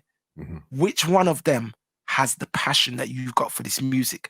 If you think about it, Seani, you've done every part of this industry, from radio to graphic design to being a sound man to production to remixes to working in a record shop. Like, who can chat to you with all of that experience? And it's only now in a muscle that I look at my brother them, and I was actually added to a group that's got the original sound man them and everything. And when I got added to the group, I said to them, thank you. Because what you lot did was like Navy SEAL training. And I realized that when I did the Buju Banton interview the other day, that I know we're getting But my point is that when you could talk about and do something without even having to think about it, because it is your DNA, I didn't realize how much of this was my DNA. And like I go back to what I said earlier, I would do a hip hop show, a garage show, and the producers will come back and say it was an excellent show, but it was a little bit too much dancehall. I'm like, I never played no dancehall. But because I'm a dancehall attitude. And when the boss asked me, what do you want to do when you come back? I go, you know what? If I'm going to come back, I might as well just do dancehall, innit? Because that's what everybody says. So it was only the public or some of the public. And that Robo had some loyal fans, and to this day still does have some loyal fans that may have got a little bit, who's this false pretender coming in to do whatever? And me and Robo are like that. Like, we train in the gym and all the rest of it. Okay. And I wouldn't say it made it awkward, but it made it awkward because it's like they've pitted you against somebody that you've always been wing commander for. And I always saw it as that I've been wing commander for Robo when it comes to the One Xtra stuff as well, because I never made ego come into it. I always, and still to this day, I look at him as the general. You get what I'm saying? Big so boss. If anybody ever wanted to wonder about me and Robo, I'm not even to say that there has been a problem or whatever, but people think about it to think, you took over from Robo, this, that, the other. Nah, I'm the general that, you know. You get what I'm saying? I'm just moving on. So you would have had Rodigan, and you still got Rodigan, Daddy Ernie, Chris Goldfinger, Robber Ranks. At my time. And there's going to be a youth that comes after me. You get what I'm saying? So it's part of the whole, this is a cycle of entertainment and how thing goes. Not because Robo isn't here doesn't mean that everything he did before got erased. No, man, you're just here to put something on top of it. One of the things that I hate the most, is when people come up to me and say, "Oh, Robo Depon." I'm like, "Are you an idiot? Are you not gone over to Robo's Mixcloud?" Because I go over there, I have a look. I see he's got 6,000, 7,000 listeners a week. Like, yeah, idiot. I have a look and see what I go on. He's my friend. Plus, Coca-Cola, no. Where Pepsi I go on with, don't it? You get what I'm saying? It's real. You don't go over and go and check Wizzy's numbers. Come on. I like me, I tell G. It's part of the deal, you know what I mean? But we are all friends at the end of the day, and we push each other. So I think that energy really pushed me, and I knew that stepping into that show, I knew what I wanted to do and how I wanted to do it. And I said to myself, Bounty and Beanie, as big as they are still, them done bust already. Yeah. Movado and Cartel, that gone, that race, the gone left, we've done all that. What am I gonna do? And you see around them times there, that's when I started linking, with Governor and Massacre and them kind of artists there in 2011, 2012. From back then? Yeah, from back, I voiced Governor and Massacre from back then.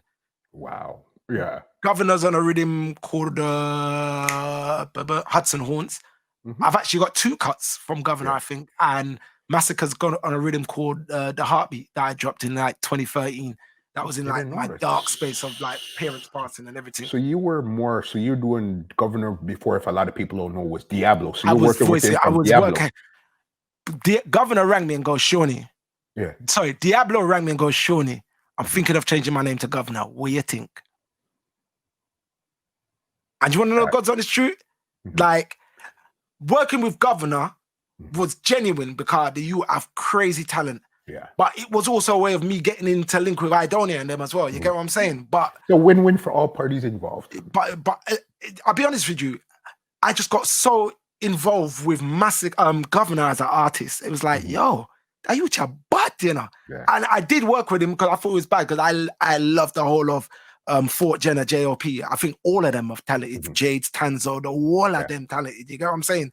So even my first set of freestyles when I went to Jamaica, if you think about the Idonia freestyle in Big Yard, Governor is in there. Yeah. That was meant to be Idonia introducing JOP. Because I had got JOP to do a freestyle on a hip-hop record from Krypton Conan in 2012. Krypton Conan are massive now over here.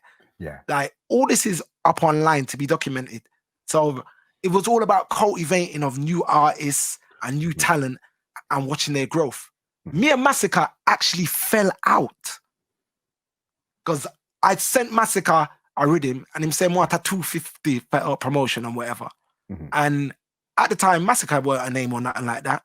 But I believe in you work, I get a thing. Yeah, for sure. 250, it's not even a biggie. They want to do a thing. I sent him the money. I waited about 8 months for the song, brother.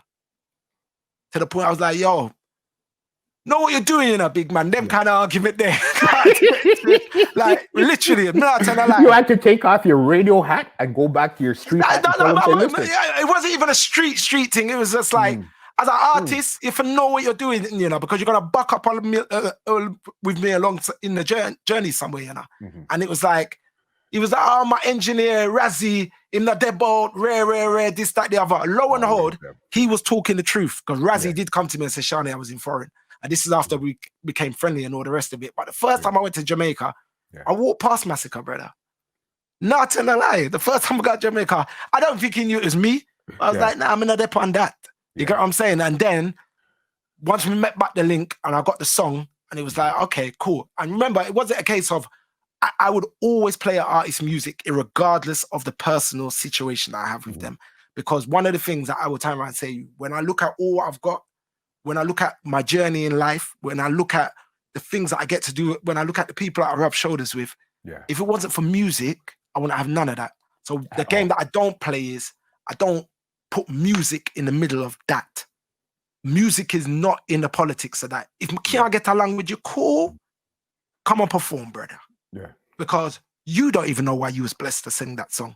You was all to sing that song to touch somebody. So who am I to make politics come into the mix of it, to mash up that natural mystics of life? You get what I'm saying? So I've never, and Muscle, there's been some artists that it's because you understand, because music is something, we're going to get to that. Music is something that it's more like a spirit, because this is what I even tell people. I'm not even going to call certain names, but this is what I'm going to say. Certain artists, what they were doing 10 years ago, once their voice changed, their vibe changed, that spirit that they had before completely left them. They can't even speak those words that used to come out of their mouth, how they used to flow out. The spirit's gone, bro.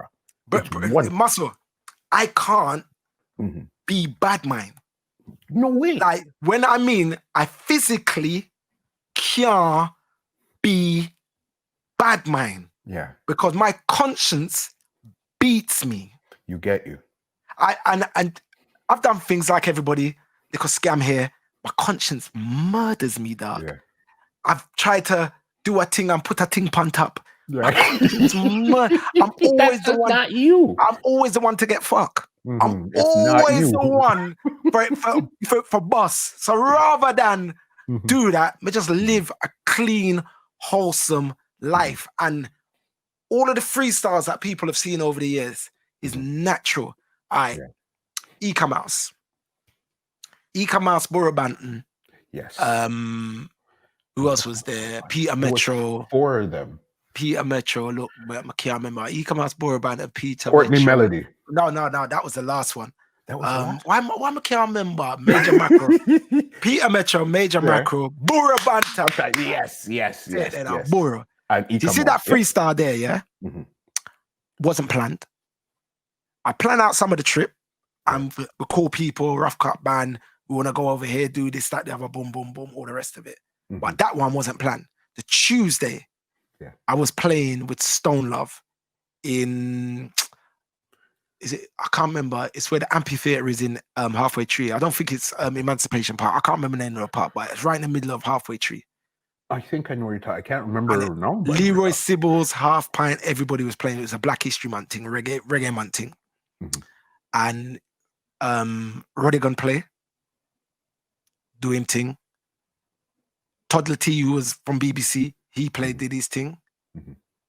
And my time for play, I was extra bossy with it. Yard with there. Yeah. So when I turn on the flames, I'm going to say, which part with the Halfway Tree? Yeah. Which part of the bus terminus there? Which part of all I sent Andrew people them come out the hills, my hills? There's other place bus. You see, when I'm playing Delray, Wilson, John Holt, because we weren't allowed to play anything after 1981. I said, that's easy. I love Rubber Dub. And them sitting there, I'm an English selector, a revival we grew up on. So I'm a Singers is your thing. I beat up the place. Even Billy Slaughter come to England and say, see that youth here? Yeah. He educate the people them with music that night there. I'm not play the Delroy Wilsons them that they will play. I'm playing the English ones them that still have the same flavor. Yeah. Major Mackerel was there. Mm-hmm. Major Mackerel, I put on some skank. But I know Mackerel from before. Okay. So I'm going to say, Mackerel, on Friday, I'm doing a session over a big yard. Come link me. So my brother Winchi now, him live a jungle. Him live next door to E-Commerce. He always tell me, Seani, if you want a dub from E-Commerce, you know, say, run a little thing, boom, boom, boom. Mm-hmm. I'm going to call him the Friday morning. Mm-hmm. So remember that me and Mackerel chat on the Tuesday, you know? Yeah. I left it because I'm running around Jamaica. I call Winji the Friday morning. I say, Winji, before you come to the session, Mo step out. I say, yeah, man. Bring him to come to my studio. Seani, cap fair and 2 Heineken. I say, a word, Michi. Just do what I do. As you reach, you're nice. Yeah. I call Peter Metro. Peter Metro used to cut dubs for me back in the day. So Okay. my voice 1 or 2 little dubs. Yeah. Shh, Yeah. don't tell nobody. But yeah, Metro used to cut my dubs and back in the day. The funniest thing, you know, a man splice a cartel, give me, you know. I'm going to say to Metro, you know, Metro is a splice cartel. Was you there? Him say, no, but you, them good over Portman. I say, Metro, let me tell you why I know it's a splice cartel. Because I'm remixing another cartel on a different rhythm for a man. Sure. And I'm listening to the vocal and I'm like, this sound the same. There's a whistle in the background. I put the 2 vocals together, the whistle come up the same place. That's how I knew it was a splice cartel. I think I played it about 3 times and never play it again. You never play it again. The other sound I know still plays it. So yeah, so the splice now, I knew it was a splice because there was a whistle in the other man's dub that I was fixing up for him. And it was the same song. I said, what on? And I know actually the next man, Metro used to cut for him as well. I'm like, I could never be. When I put the 2 of them together on Cubase and the whistle come out the same place, I call Metro, I say, Metro, it's a splice, you know. I say, ask Chris Oxygen. He would tell you that Surely B knows that splice. Within 3 days, Metro come back and give me a cape and free. That's why I'm going to have to big up Metro. So I'm going to call Metro when my dad Jamaica. I'm going to say, Metro, I do a freestyle thing, you know. Come forward now. So boom. I goes, this Burro here. Because he had cut 3 Burro up for me, so I knew that him and Burro was good. Him say, yeah. It's a forward Burro. Little did I know, Rodigan had already invited Burro to Big Yard. Because all of us was there doing our shows. Got you. 4 o'clock come. Mackerel, Metro. As we're about to start, the other 2 8, you know, and I'm gonna have to just do something. Make them go on. I see come out walking in with the nuts. I see Burro hanging around, you know. It's one day after I sat down with Burro. Burro said, Seani, you know, so I weren't gonna do the session. Because I'd come there to do something for Rodigan. That's why I was there. But when I see the vibes, I say, brother. You see, when I was doing that, Muscle, as there was a God in the skies, I walked away thinking, boy, I get Alkaline, I got Idonium, I get DeMarco. All heap of freestyle I did that day. All of them was all done on that one day. Okay.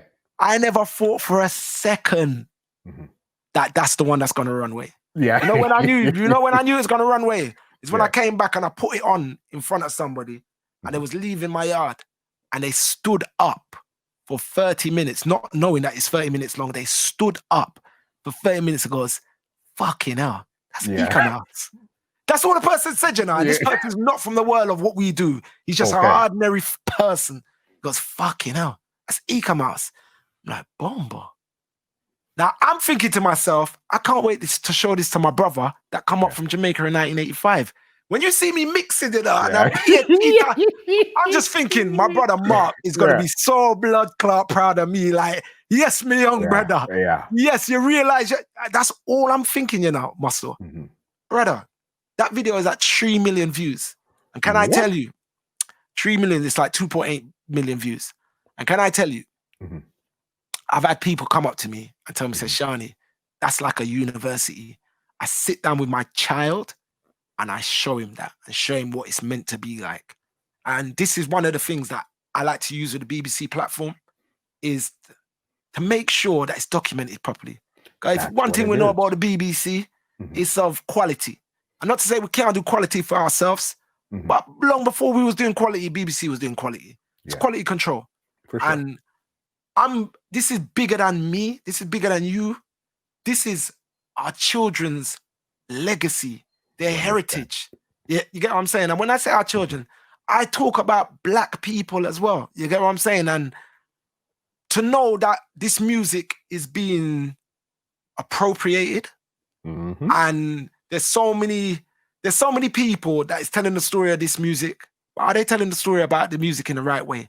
If nobody, like, and I'm not looking for props here, Yeah. but if I wasn't doing that, how many people would have drove for them kind of old artists there? That's true. It was time, place, and energy. Just everything just happened. The stars just happened to connect. They all connected. You see the following one with Jammies.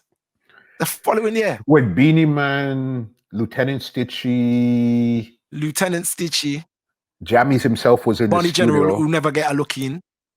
Jammies was there, bruv. Jammies was mixing, blood. I see. Let me sound Beanie Man English was trying Jammies was to. mixing, blood. Beanie Man was trying to control the board, and Jammies had to keep nudging. Said, "Nah, man, Yeah, two hands edging about. on the board and mix." All right. So I left from a big yard session, 12 till 6. We packed up at Big Yard, went over to Waterhouse. When we reach out to Waterhouse, the first thing that I'm greeted with is police driving down the road with a big M16 slowly. Then the peanut man, peanut a roast. Yeah. You're on the ends. First time I'm going into Jammies, bruv. I walk in there, the king is there.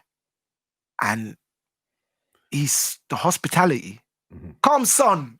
There's a picture of me and him lounging like that. Yes, my son. Sean, yes, my son. So I've gone outside now. Josie Wells and Stitchy Josie Wells, yes, are having a conversation about God. Josie Wells is nice, bruv. Like, nicer for the white rum. And Stitchy is the Christian. They haven't seen each other for years. They was having the greatest conversation about Jesus, Christmas. Beanie Man's in the corner. Santa Claus is false. Santa Claus. Yo, Beanie Man drunk, you're frig. Yeah. Beanie Man drunk. I'm standing up there like, what am I standing up in the middle of? I just whip out the mics and start film. So we're doing the interview outside. Johnny Osborne walks out. I beg Johnny Osborne to come into the studio, bro. I beg him. I'm like, please. Johnny Osborne just cut. Go on with God, you. No, they might just cut. Yeah. It's Jammies. We was outside for about an hour and a half. Middle of the night. It's Jammies. I had to beg Jammies. I've got the recording on tape. I have to beg Jammies, please, Jammies. Yeah. Could we drag them in? When we dragged them in, they did 5 minutes and put down the mic. I said, what you do? If you look after the first rhythm, there's a cut. I said, no. Yeah. And a lot of people kind of gave Beanie Man a lot of stick for that. Yeah. But I think Beanie added to that. And the thing is, Josie Wells, let it be known, Josie Wells brought him there. It was Josie Wells that said, Beanie, come. Josie Wells, come. So to see the king of mix and muscle. Epic. I had brethrens that I grow with that rang me and was like, 2 men in particular. And I'll call one of their names Tipper Leaf, and he's got a big sound system. He does all the sound systems over there, Tipper Audio. He just said to me, Shawnee, what was it like? Yeah. Because sound man have this connection with Jammies because of his sound system, because of the weight and power of his sound system. And the records were mixed. Yeah. 4 sound system, top, heavy on the bass. You have a good sound and you play a Jammies production, you know about it. The bass line rolling, bro? Yeah. So when he phoned me, he was like, he just wanted to know, what was it like? Yeah. He was like, did you touch her? What she feel like? The mixing that's what we wanted to know.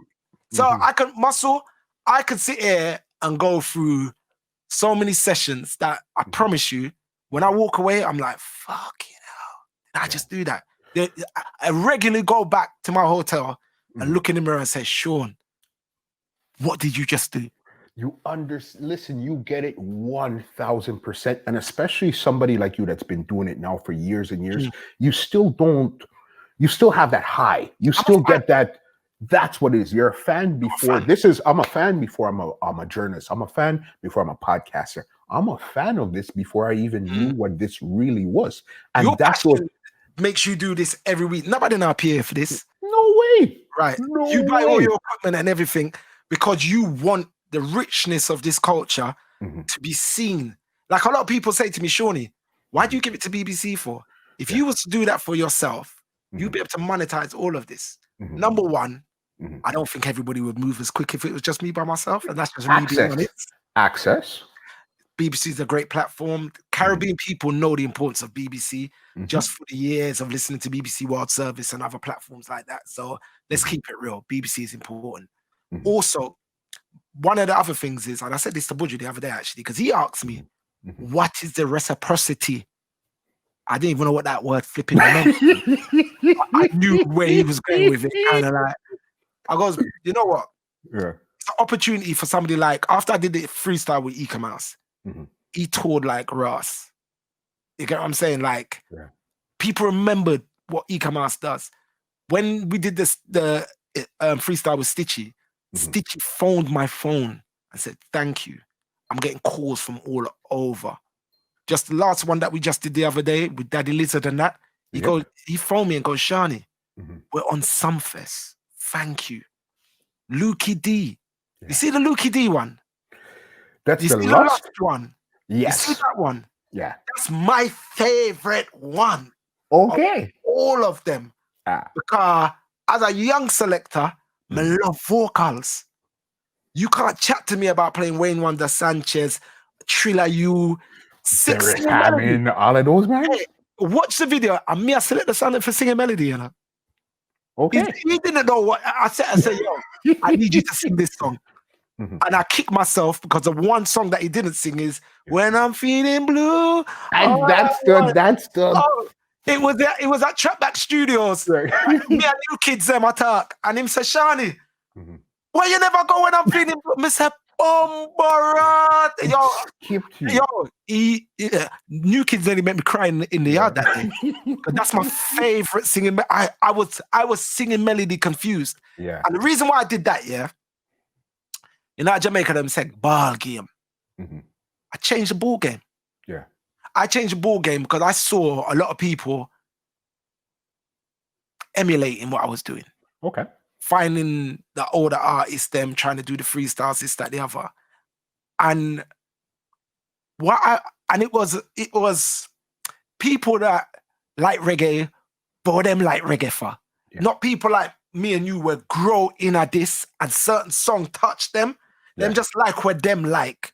But for me, what I do on BBC, I'm gonna bring forward to you what you don't know, what you like, or what you don't remember.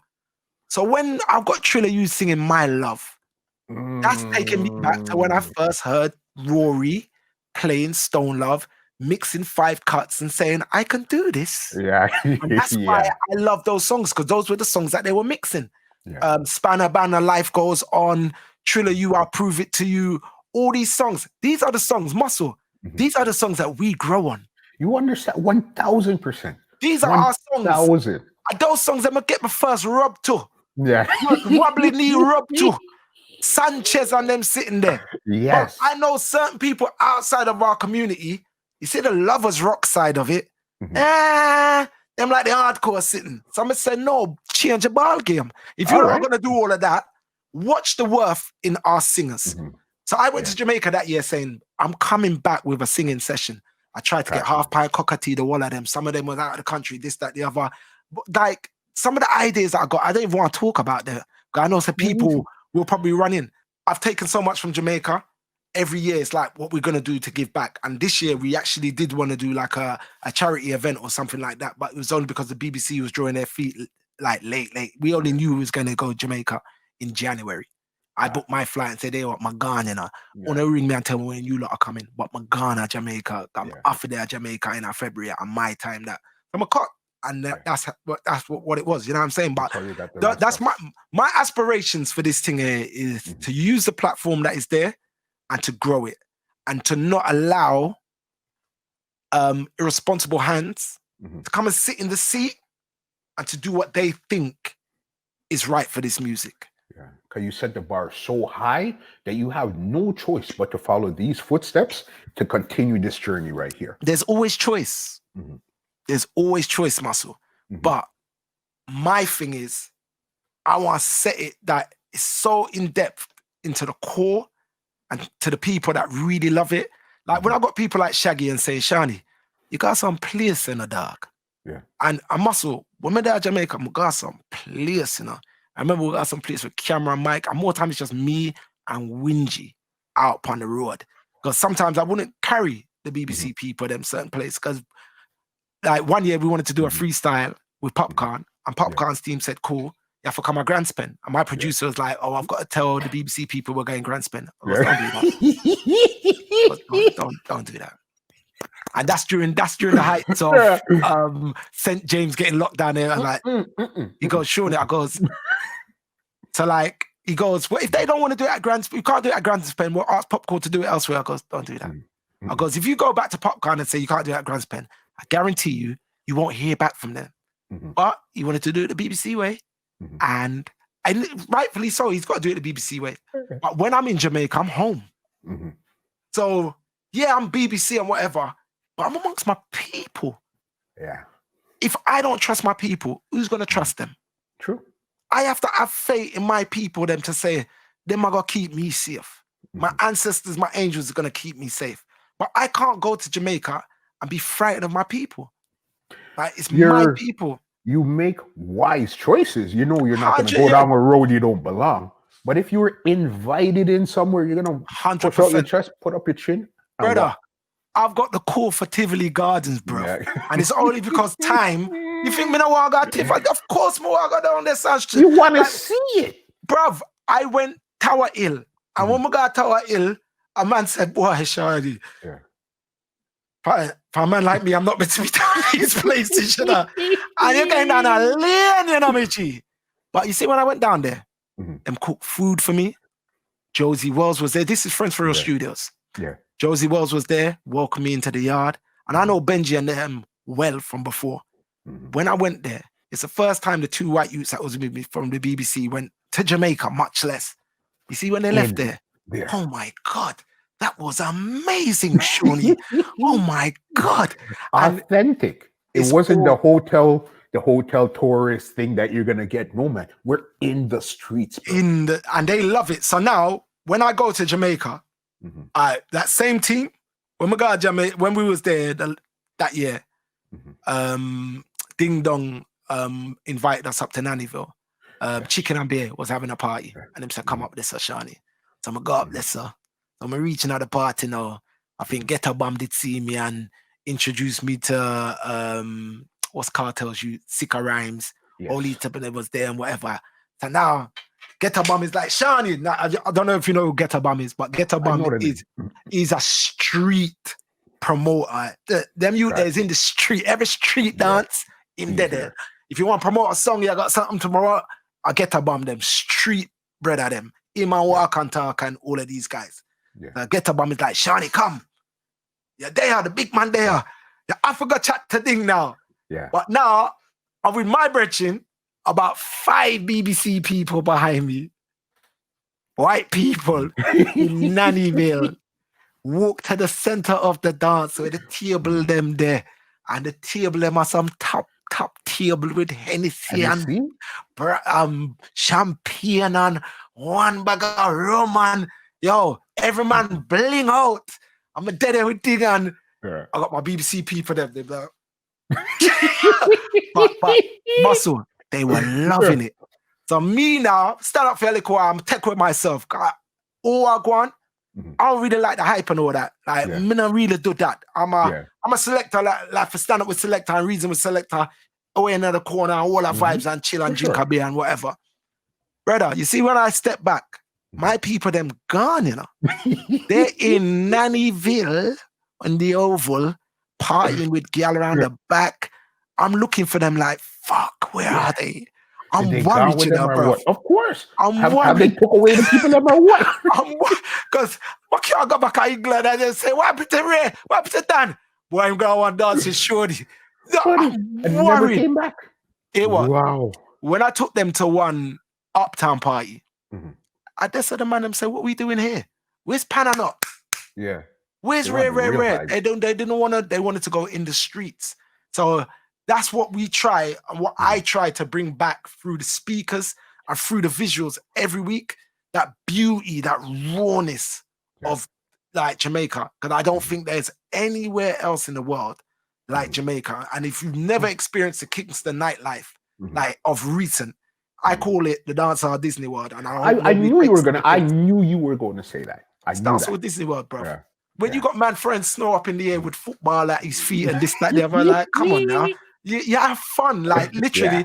And I go to Jamaica when I'm tired and come back re-energized, full of beans. Like, it's just such a beautiful place to be. There's no place like Jamaica. I've traveled a lot, and there's no place on earth that gives you that same vibe like Jamaica. Other places look like Jamaica, you know, but when it comes to the food, the vibe, the air that you're breathing in, everything, there's no place on planet Earth that gives you that vibe there. When them say Jamaica nice, it's not a joke. Yeah, Jamaica nice. And the wickedest thing is what is happened of late, and I have to laugh. Yeah. When people go to Jamaica and then they experience Jamaica with me, it's like, fuck. I'm coming back with you. So I got a girl that used to book my flights or whatever. And when we was down there for the Buju show and all the rest of it, she come down there because she worked for British Airways, and she come down and I met her at the airport and drive her into town and whatever. She look out for me, you understand? And she had her team, and the team wanted to go to the Buju show. So I'm gonna link up the ticket them quick and fast for them, whatever, boom, VIP to all of them, everybody nice. Then we went to one dance on a Sunday. I should come link me up at the dance. And when people like Shaggy, Gary Matalan, Boom Boom, I big you up on the mic. Who was there that night? Everybody was there that night because it was a Buju weekend. She stood up with me, and then the police then come lock off the dance at 3:30. And when we're walking off, the police will lock off the dance there. Oh, I'm Seani B. This girl walked half a mile down the road, didn't say a word. And she goes, fucking hell, bruv. I ain't coming back to Jamaica by myself. I have to be with you. You got all access pass. It's your vibe, your energy, what you bring, the whole BBC, the whole Seani B. Because one thing I do know is this: BBC gets you to that door. Yeah. But you gotta be you to perform and walk through that door and make them respect you. I don't want no this analogy. I don't want no wise, but this is the way I see the analogy. The BBC is like a girl with big breasts, big body, clean looking, teeth white, full of style, pretty girl. You want her. But when you're with her, then you realize that girl have substance. She can wash, she can cook, she know the culture, she look out for the things. That's where I get involved. Because once you see the substance behind Wagwan, I would hope that people, I hope people see that substance behind Wagwan. So the BBC is a draw. And then once you link with me, it's like, rah. That's why I have this connection with all these people, because they genuinely see, I would hope they genuinely see the love that I've got for this thing. I'm not saying that I'm the only one with the love and all the rest of it, but my drive and my passion, I suppose, just comes through a little bit more than others. And that's 101,000% true. Let's get to, I want to ask you about your 3 top interviews. I know one already because you brought that up multiple times. We're talking about the Buju interview that just dropped probably a month ago. Yeah. Okay, let's get into that one there. All right, so the Buju interview, why it's a top interview? For me, it marks for me my rise. I wouldn't have got that unless the work that I put in. Got you. And it's not a win just for me, it's a win for this team here, Workout. Because as I said, my producer, my manager used to be one of the management team up at One Xtra, and then he left about 12, 13 years ago. Okay. And then he started up his company called PMG, and then he started to manage me. And then we started our company called Brockout, and that's where the Brockout thing comes in. Got you. That piece of work was produced by my manager for PMG. Okay. And it wasn't, he never produced it because it's me and I get to talk. Nah, it's on merit.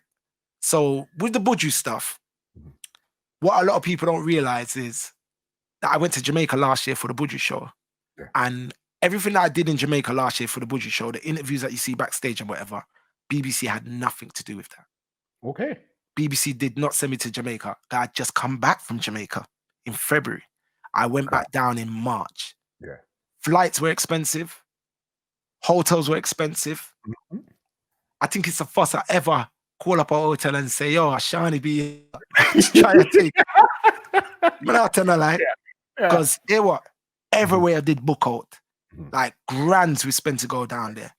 And the reason why we went down there is because we thought it was important for black media to have a control over what is said and done regarding Buju and how it's presented, especially in the UK. Yes. Because you would have many different publications that are going to write and say, he did when he was 19. He went to jail, this, that, the other. And we know that. But Muscle, how much of your brethren do you know that did all kind of fuckery and did young anyway? And they're big people now. And they're big people now. But you have to get over that sometimes. But you know that these people are going to start off with that. We ain't going to start off with that when we do our piece. Yeah. Of course, we're going to show balance, but we're not going to just talk about that because we, as Brockout and Seani B, want to add fair editorial when it comes to our music. And too many times it's written, because I also write for the Voice column in the UK as well. Okay. And which is important. And I'm not the greatest writer in the world, but I'm trying to do my thing because it's important that we document this thing on so many different levels. Because some people won't watch, they only read. True. So how are you going to connect with those people? And if the person that's writing those columns is biased, not quite understanding, I know a lot of it is to do is understanding. When you come from a culture like ours, you know, we are a certain way because of certain things. And that's just what it is. Point blank. None of it, like Muscle, as black people, you know, none of us is better than the next man, you know. No way. No way. Because you know what? We all come from the same frigging struggle. Your ancestors then would have to go the same shit that my ancestors went through. 100%. And somewhere along the lines, that comes out in our fucking DNA, bro. And then that's why if we were to sit down and say, as kids, this is what happened in my household, okay? And you turn around and say, what happened in your household? You know, it would be the exact same thing. Right. And that's why exact same thing. But that rhetoric, those words never ever come out sometimes. And so all that you hear about our culture is heavy bass lines, jerk chicken, gal wine, and this, that, the other rhetoric. There's so much more, brother. You get what I'm saying? Draw the trolley from on Friday night or Saturday morning for your mother when you go shopping. You get them sitting there, dog. All I would do them sitting there, dog. You get what I'm saying? Come on now. Like there's certain things in our culture, and that's why I go so hard. And my manager on a regular basis looks at me and goes, "If you ain't gonna do it, who else is gonna do it?" True. If you have got a position, Seani, what are you gonna do with that? So we said we're gonna position ourselves with the Buju thing. And that's why we went to Jamaica and we did it genuinely out of our heart. And I wanted to bring back that story to people. Eventually, One Xtra did jump on it, but they jumped on it when I was in Jamaica. And real talk, like, you want real talk, Muscle? Real talk? Certain things I'm not even meant to put up on my site because of contractual agreements. Because BBC, to a certain extent, they hold my intellectual property. But I looked at my manager, I goes, bruv, this is one of the biggest moments in reggae history. I'm literally packing my suitcase and like, hear what it is. I'm gonna do what I'm gonna do, but don't take it for granted. I'm just gonna bring it back on BBC just like that. Can't work just like that. And I know that you guys invest heavily and everything like that, but it's important that we just don't capture what you want to capture. It's important to capture what the culture needs as well. A rounded view of everything. So boom, we did that and they backed me and they supported me. So thumbs up to One Extra for that.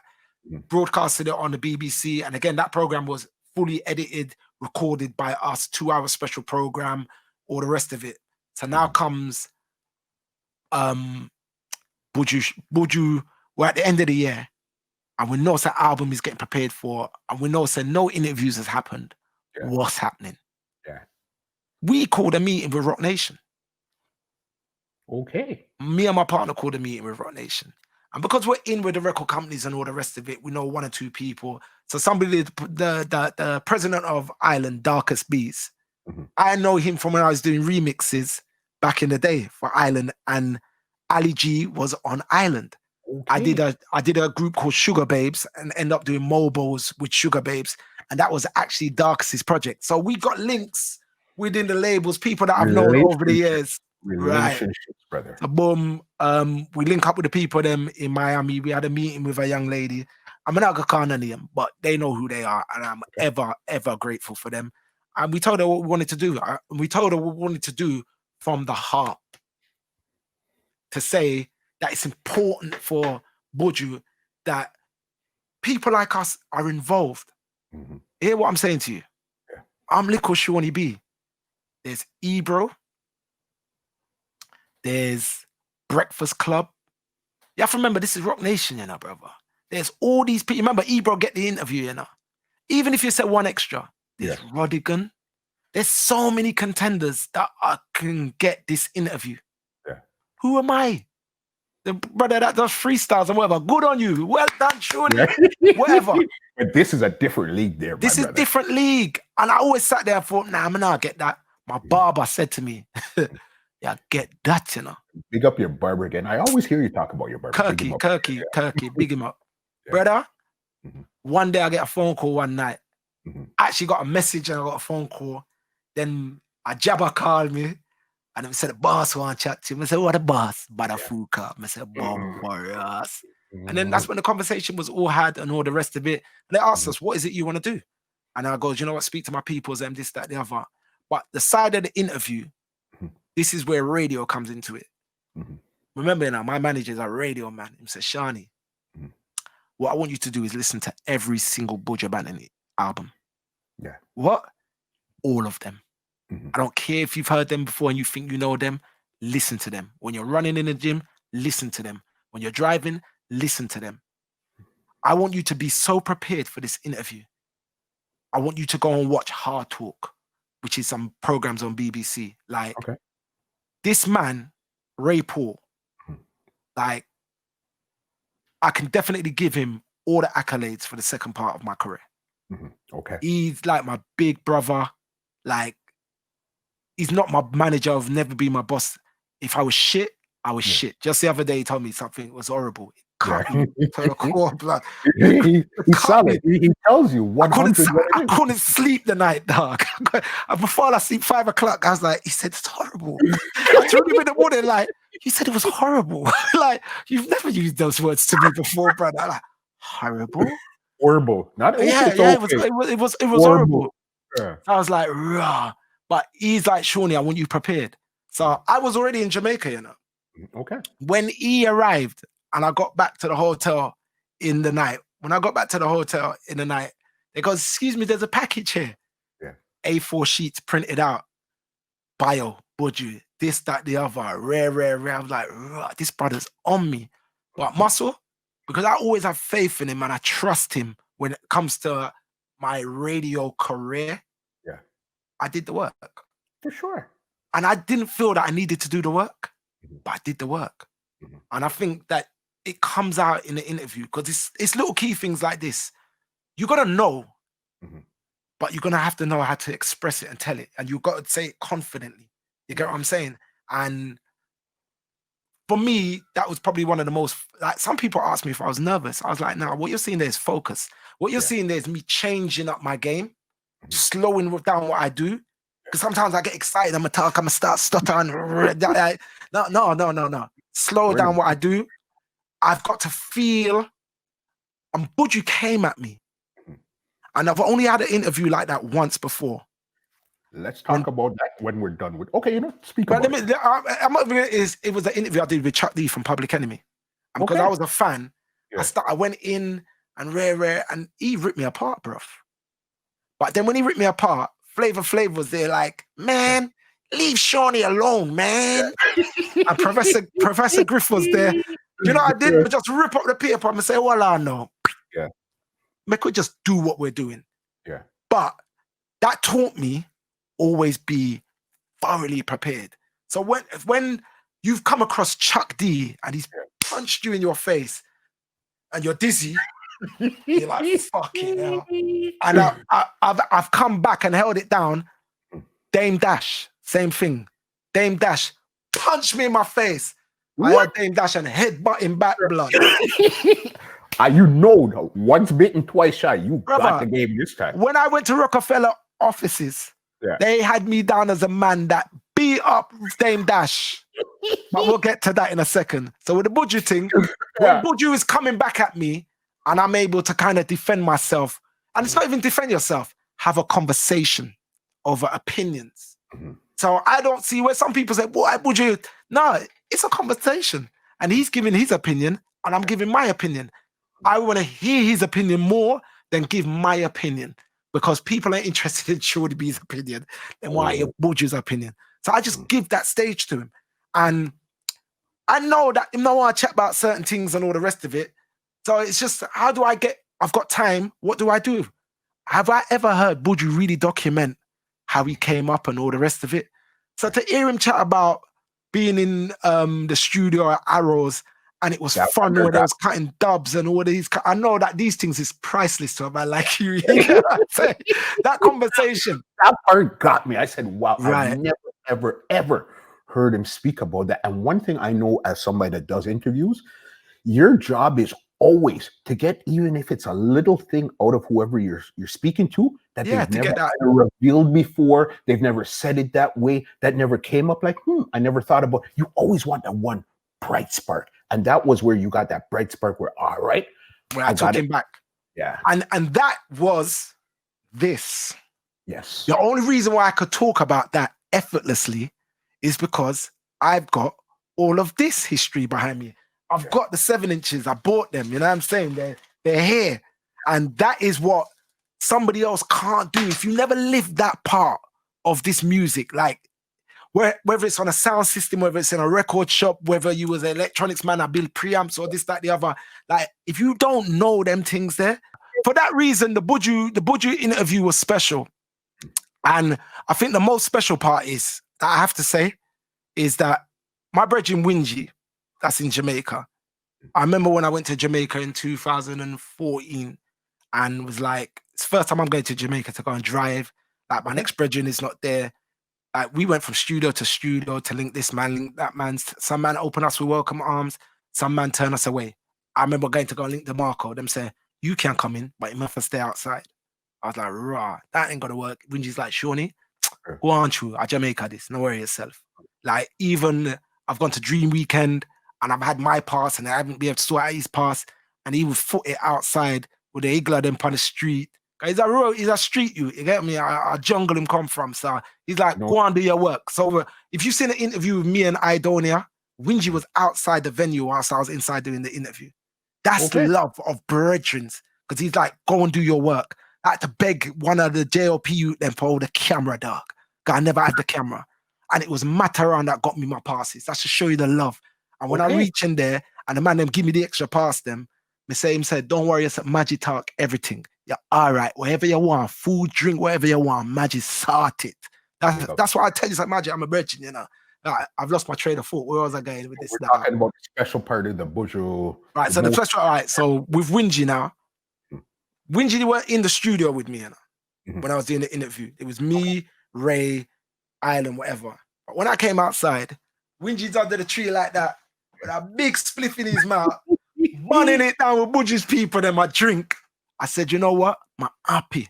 Because look at my brethren. I've been partying with since I'm 13. Over 30 years of friendship, bruv. And the man is comfortable in Buju's yard. You see when we drove out, I said, Wingy, remember we used to sit on a green bin outside Hudson Close in White City? and Buju first song them I drop, and you say you like this, and me say me like this, and we argue and we draw a tune. I goes, bruv, fucking hell. That is what that for me makes it be one of my sweetest interviews ever, just because of that. And the first placement drop at Jamaica was Ochi. Wingy's cousin had a yard in Red Hills. The man was so excited that it's the first time I'm in Jamaica. I'm there with my woman at the time, you know. I want to spend 5 days out in Ochi, foot in our sand, them sitting there. Lovey-dovey and all them sitting there. The man came for me after 2 days and said, no, you have to come at town. Father for them want to see you on rare and one bag of sitting. Because we had the links amongst all them kind of people there. And like, once we touched down, every day I used to walk past Buju's yard. That's what I was able to open up with, that opening statement. It meant so much to me. It meant so much to me to do that interview. So on many different levels, that interview. If I was to pick some others, I've had some legendary ones with Damian Marley. Yes, but I know you guys are connected on even a different level outside of even music too. Yeah, Damian is like my bigger man for him. Damian is like my little brother. But like, I'll be honest with you, the history that I've got with the Marleys, it goes back to school days. I went to school with Julian Marley. Okay. Julian Marley went to school. That's why on the freestyle you said this is one is special to you. Yeah, it's my school friend. Because I can remember the place where we stand up, one little arches going into the building, where he told people, Bob Marley's my dad. They laughed at him. He born and grow Labrador Grove. Or they say him live now. Yeah. Actually, no, Harrow Road, tell a lie, and live in our grove. Jazzwad, who is one of Bounty Killer's original producers, was in a year above me. People used to look at me, Jazzwad, and Julian like dreamers. So when we turn up in our yard and enjoy with life, we laugh. Literally, like, like we made the dream that we had, we made it a reality. And I'm not laughing after people for things, but when you have people be like, Shawnee be, like, whatever, like, really, look, like, I persevered with my dream. And this is what we got out of it, like, blam. So the link with Damien is deep, and One Xtra was a radio partner for Welcome to Jamrock album and the tour. So I remember the first time playing Welcome to Jamrock on the radio on a 7-inch. I didn't even have it on a thing. But I fell in love with Damien's music from Halfway Tree. And here's another crazy story. The tune with Yami Bolo, Still Searching, on that Halfway Tree album, that's produced by a guy called Roland Lifeuk. I know him as Scratch Professor. He has a brother by the name of Omar. Omar is an R&B soul singer from over in the UK. I learned how to DJ in Roland's yard. I didn't know he produced that song. Bro. When he told me, like, we were youth. Roland was like, Scratch Professor was one, he won a scratching competition when he was 14, 15. I know that name. Like, bruv, he produced, and I was standing up with Julian, Jazzwad, and Jermaine Ford. And when he told me that, I could have dropped to the ground. I said, that's my favorite Damian Marley song of ever. So just to know that all those links there, and my manager business partner looks after Damien's business as well. So that link is a deep, deep, deep, deep, deep link. And we've just continued that link over the years. He's given access. We've had like uncut access to the family, and that's myself and Rebel. You get what I'm saying? As BBC One Xtra DJs over the year. And the relationship has just continued to grow and grow over the years. Anytime they do a show, I would DJ at the shows. It's not even a money thing. The man will forward and say, Seani, you're needed. When my father died, broke my heart on the 50th anniversary of Jamaica independence around that time. 1 week before it. And there was a series of shows leading up to it. And why it broke my heart is because my mum is a proud Jamaican. So she was getting ready to fly the flag for Jamaica. And I remember my dad going into hospital a few days before he passed. And I got a call to say, Damien wants you to come and host the show. And I literally had to leave from the hospital and just go and host the show. When I got there, I peer, passa, mix up the compare, who thought we was going to compare.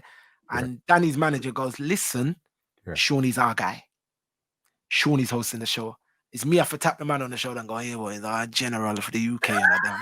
Hey, we're going to share out the thing, and the tour we bring on Damien. But Damien, that's the relationship that I've got with them guys there from doing their tours. And then obviously Jamrock Cruise is just like such a big thing. And I'm a big part of it. You know what I'm saying? I've done it every year since it happened.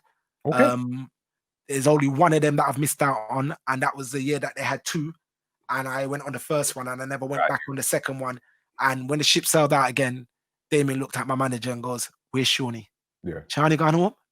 Like, so the relationship that I have with Damien, but I don't take it for granted. And this is the thing, as a broadcaster, I don't like to ask over personal questions if I know. There's a way of doing it. There's a way of finessing yourself to get what you want to hear. So even with Buju, like, I wasn't going to be like, so what was jail like? Yeah. No. There's ways of going right. So with all that, I don't do the mix up, and I interview all of them. All of the ones that are in beef with each other, I do that. Because that's of now. I let the vloggers and the internet deal with that. Yeah. I want to do something that in 10 years' time, it could be used as research. 20 years' time, it's one of those, if I go up on YouTube and you see rare footage, Bob Marley, 1978, I want to be that guy. Yeah. 30 years from now, they're still looking at this thing that you recorded. Right. Timeless pieces of information given. So with some of the interviews that I've done with Damien over the years, I even on a cruise 2 years ago, about 5, 6 o'clock in the morning, Damien was nice. He was under the Guinness. He was nice. And anybody there for the cruise know, I say, my general, the captain get nice. Sure. When Damien, he goes, absolutely. When you hear that from Damien, you know, I say, you're in. Absolutely. So Damien, 5 o'clock in the morning, up on the promenade, we're round the back. And I said, Seani, come here. You know, say, you get some good interview with me. I said, Damien, I'm me for shut up. Let me talk. You really, you know, you really know how to get that side of me, Seani. I said, Damien, thank you. Just like to anybody, thank you. Because Muscle, real talk, you're only interested in me because of the work that I've done with them. And if they don't give me that access to be able to show my love and my passion for what I do, there ain't going to be this. And so I say thank you to all of them. Just not we do this on a global thing, because if you look at a young lady by the name of Alakai Harley, that is doing great things, not just in the UK, but internationally. She did her run in New York last year. She got to do Hot 97 on the reggae tip and this, that, the other. A lot of these artists then was birthed out of this label right here and Brackout when I had my label deal with Polydor Records. So there's a lot of things that we do. And like, even for her first release, I begged Shama verse. Yo, asked me to play a Sham on dub play. I couldn't do it. But I got Sham to do a verse for her. Yeah. I used up my gold for her record called Gold. And got the verse because I want to be able to create something and build something like, and it's not for, I swear to, I really want people them to understand this part. Yes, I want to have money like the next man, but I'm not rich. Yes, I want to have the fame. I do this because I just love it. Nothing more, nothing less. Like, if there's anything I want people to get away from seeing me kin my teeth, run up and down, it's because I love it. That's the only reason why I do it. And I continue to do it because I love it. You have to understand, and that's what I tell people. Because over here in Toronto, I've been in the business professionally now, 24 going to 25 years. We started selling CDs, DVDs, VHS cassettes, and stuff like that. But I tell people, listen, you guys have no clue how much I love what I do. I love what I do. That's why I've been able to pivot, move around, do this, do that. I love entertainment. I love this. My family, friends, everybody live in fear for when I come back from Jamaica. Because they know, boy. And it used to be hard. Now it's got a lot better because the UK scene is now bubbling again. And there's a lot of names over here that's doing great things like Alakai Harley, like Big Z's, like IQ, like Rara. And it's a young movement, and they've allowed me to be part of that movement as well. And I say allowed me because they could go to the next young DJ that's doing whatever. But I think because they see my passion as well, they allow me. And just like how I picked the young ones from Jamaica from early, because my thing is music. You see, when you buy records, you judge music differently. 100%. Instead of downloading it, you took your money out of your pocket and put it down and say, okay. It's a massive difference. So when you've bought records, you know how to judge music on a different manner. Anybody getting a record right now, it's like so throwaway. Like download, get in, throw it, like whatever. But physically buying records, that's why I can't sell my records. I would never ever sell. I've got a whole studio full of records. And every now and then, compared to what you have. Huh? This behind you is nothing compared to what you really have. Bruv, that's one whole rack right actually there. And then if I was to turn that camera that way, there's another shelf there. There's another shelf there. There's boxes of 7 inches in the corner. I got a barrel outside my studio that's got 12 inches in there. So when I was moving from my mother's place again, I just stuck everything in there like that. But my older brothers all tell me to come and take my records out of their yard. Their wives and women want them out, this, that, the other. Like my younger brother, I have a stash of records somewhere. And this is the thing why I don't get rid of them. Because I always find a gem in there. When that boy want a rhythm, it's the library you have to go to. Understand. That's why I always keep, and I got a story for every record. It's my life. And if I ain't got nothing else to give to my son, I know some can't give him this. It must have about 20 grand out of this. Because there's a lot of gems in there. And when I sold sandwiches at School Muscle to buy records. You get me? Wear one suit of clothes when bridging them a brandish and go on with a bag of things. I never got a certain place because I wanted to buy records. You get what I'm saying? That was always my thing. And I sacrificed so much of my life when I was younger, like 8 hours a day practicing in my bedroom.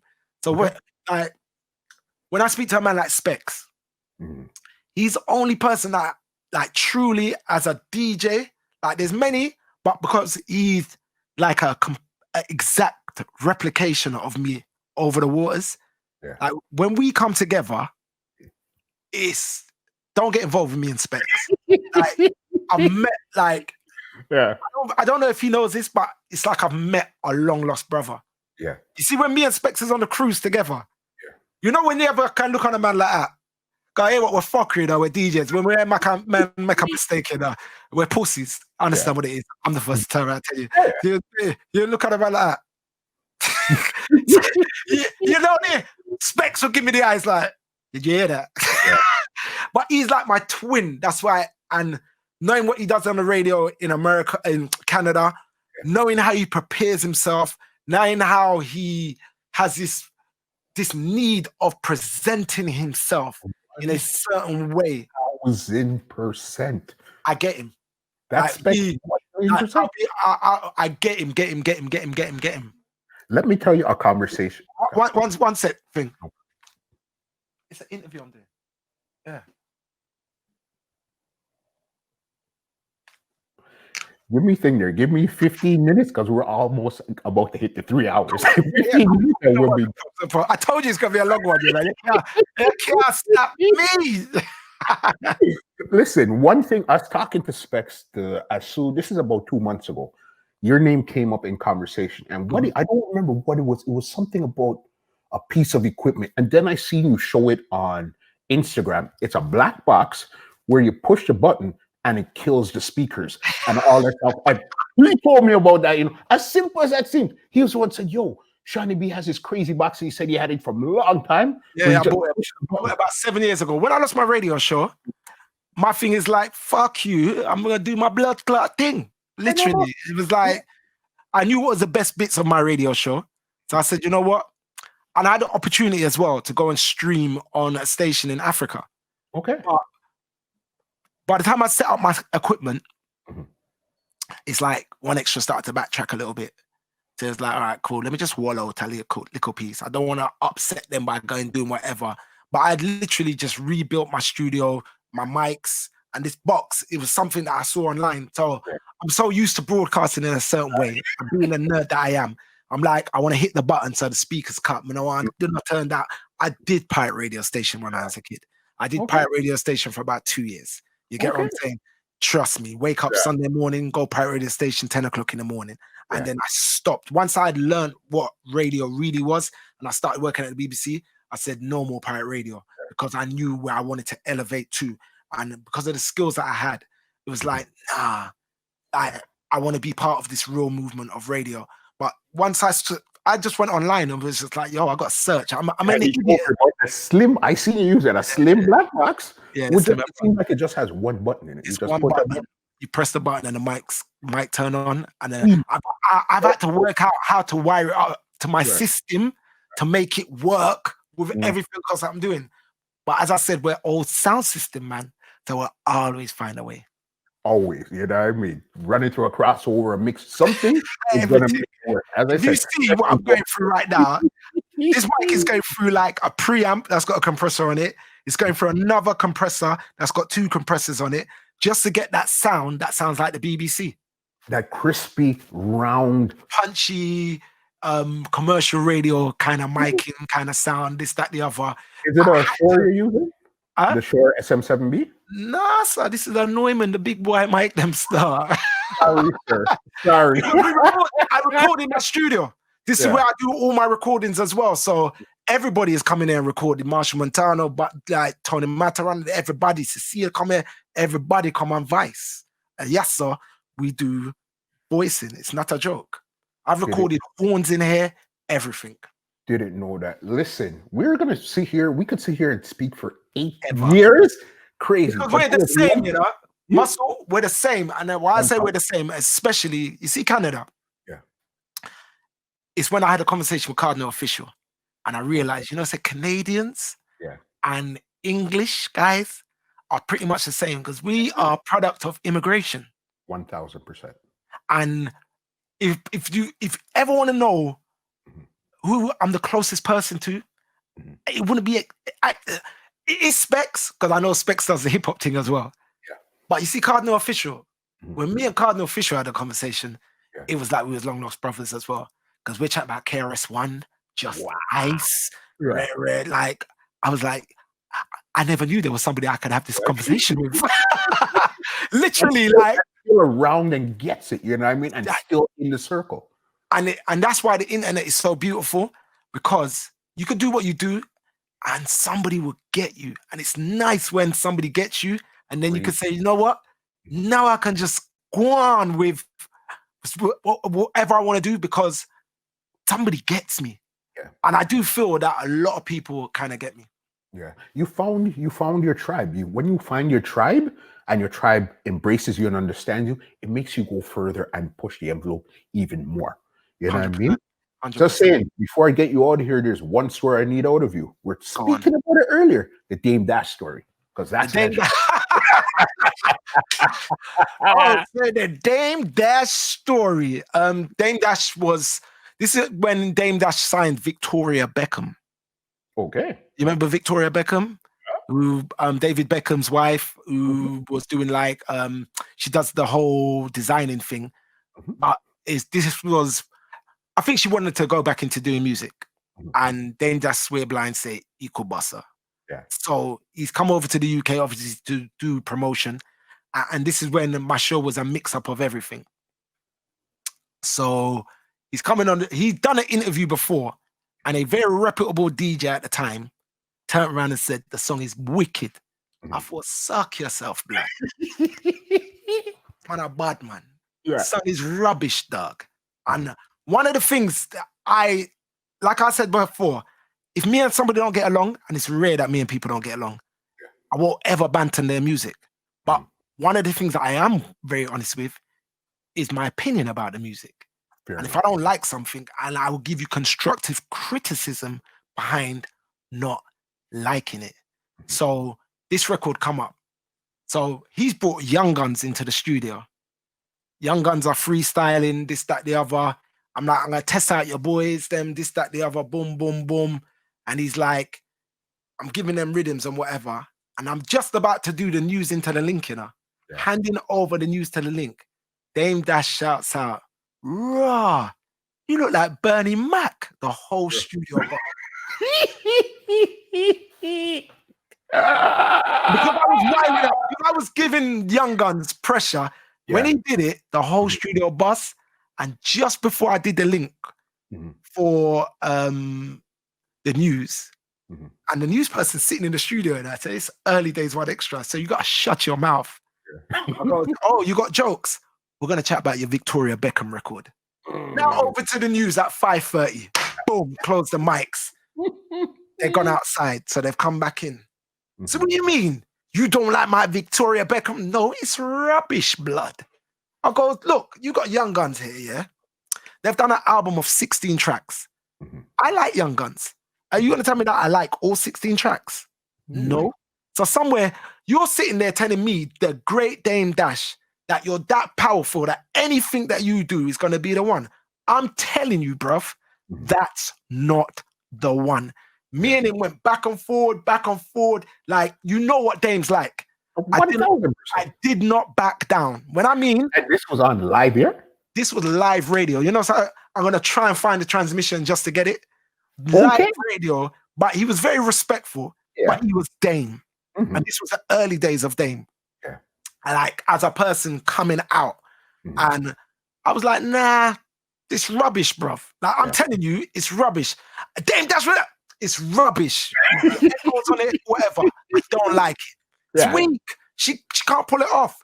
You see, when the show finished, and we come out, the man looked at me, opened up a box, Rockaway stuff, everything. "I fucks with you, man. You funny." You see, when I went to a Rock Nation, I went to go and do a documentary in America about hip hop and dancehall, and we went and had dinner with Rock Nation and whatever. When I walked into Rock Nation, I was like a folk hero. Everybody knew who I was. You was the guy that stood up against Dame Dash. And then there was another time when he came over, and One Extra, we used to host like listening parties and whatever. So the very first Kanye West listening party for graduation, we hosted that with Kanye in the room. So we had a good link with the label and everything for that. And DJ Semtex was part of Def Jam and all the rest of it. And he was on the station at the time. So Cameron came over to do the same kind of thing, pink jacket, whatever, boom, boom, boom. And this was when the rumor mill was going around that Jay-Z was signing to Aftermath. The whole room is in there. Everybody wants to ask a question. Every other radio DJ from other radio stations is in One Extra because we're hosting it. Okay. Pure top dog. But I've got rapport with Dame in it. I'm like, "Well, go on, Dame, you good? Well, go on, shorty." Probably all know me now. I'll go, "Hey, what? I'm going to ask the question that everybody wants to ask." And you know what I'm like. Is Jay leaving Rockefeller to go to Aftermath? The whole room. Whoa. Dame knows what I'm like. Yeah. Well, go on, Dame. Why would he leave his label to go to another? That's ridiculous. End of. Couple months later, Jay's out of there, fam. And I think for me, I'm so lucky because I've done so many different people, like so many, not just reggae and dancehall, so many different people. It's just that right now, Muscle, it's like the heavens have tapped on me on my shoulders and said, this is what you got to do. And it's beautiful for me because it brings me home. Yeah. And it makes me have an identity. And when you get older in life, you got to stand up for some minute. And I feel that I get the opportunity to stand up for my people with the music that I play and how I represent it. Because I try to show balance, that it's not just one way. It's not just, it can be, and it's not just youths. There is big man. And I know so much of it that I think that I can provide, hopefully, I think I can provide that balance. And that's what I'm, like, I could go on, like, trust me, we're, nearly 3 hours? So much more. But what I do want to say, though, before you cut, is that I'm really back on the production thing. Okay. I'm really in the studios right now, and we have got some songs to release, my brother. Like, I really want people to pay attention what I'm doing in the studio. Hopefully you're liking what I'm doing in the studio. Sure. At the beginning of the year, we just released a single with Ioctane, All I've Got, which was on the Judy Moore Black Woman rhythm. I'm working with a great team of musicians, great team of engineers. Like big up Birch, he mixes a lot of stuff for me. Big up Andre Solid, big up Don Chandler, big up all these people that contribute to the Shawnee B brand. You get what I'm saying? But as I say, it's not just me one, it is so many other people. So this year we've got all those records coming out. Plus I've got Remain Virgo single coming out. I just finished off a song with a UK rapper called Gets with Chronic Law. I'm in conversation with Michael Rose about some stuff. There's so much. Nessa Preppy from Trinidad, I got a song with her and a UK artist called Aurora. And my thing is, I want to do what I see in the other genres. So when I see DJ Khaled do an album with all these great contributions, Quavo, and then Justin Bieber, and somebody, it's like it's an eclectic mix, but it works. And because of my remixing knowledge of using different genres and putting them together, that's where I kind of want to, my sound. That's what I want to bring, my sound of everything. So maybe just dancehall rhythms, but it's going to have different people on it, mixing the UK with Jamaica. So I'm really so focused on that via the label. We was working with artists and signing singles, but the politics of the music kind of hurts that sometimes and stalls it. So I just thought, let me take it back to Shawnee B as the artist, just like how you got DJ Khaled as the artist, just how you got Major featuring XYZ or whoever the case is. As the artist, just like you got David Guetta, repositioning myself and repositioning the music, because then that way, if I can help open up a few more doors for some of these artists as well, it's all in an effort of us getting to that one place. You get what I'm saying? So really, really, really concentrating that on this year. Obviously the corona kind of mashed us up, but we're kind of regroup and we're good again, back at doing the playlists online. So things like Pandora, we've struck up a deal with Pandora that just went live yesterday. So we're doing playlists for Pandora, in conversations with Audio Mac. You know what I'm saying? Who's with us, we'll work with them. You know what I mean? Some of those other platforms did us dirty. You know what I mean? We grew a Spotify platform to 100,000. And we was contributing to Dancehall King, everything. You know what I'm saying? And then just one day it was like, nah, we don't want to do it no more. And then they took the list that we created with the numbers that we created and went and changed it to a retro dancer. So I'm saying, where is the care for the new artists? Where's the care for the new music? You're just lending on the old. This music is not a legacy music. This is not just a heritage music. Yes, all heap of legacy and heritage and all heap of that. But what we've also got is a great future. And my thing right now is to show the new talents that are coming through, people like the Lila IKs and Naomi Cowards and Jazz Elise, and Savannah. With her yesterday. We're not even going to we're not going to go down that road. Okay, talk about it quickly. Right, but that is majorly important to me because it's about getting the right ones. And even like the Big Yard sessions that we did this year, a lot of the names that we did at Big Yard this year, I know people don't know a lot of these names, but when I see comments like Kim Name, it's the first time I've heard this girl, excellent, really interested. Like, do you know how big it is? And I know I keep going on about this, but for them 4 young Jamaican women to get 1 million views 2 weeks after the great Buju Banton got 1 million views. Do you know what that says? And to know that individually, they may all struggle to get 100,000 here, 200,000 there. But when they come together, the unity. Could you imagine if I did that with a top dancehall artist then? Like, Muscle, make a talk. You are talk? Can you imagine if I did that? What that would do for the culture?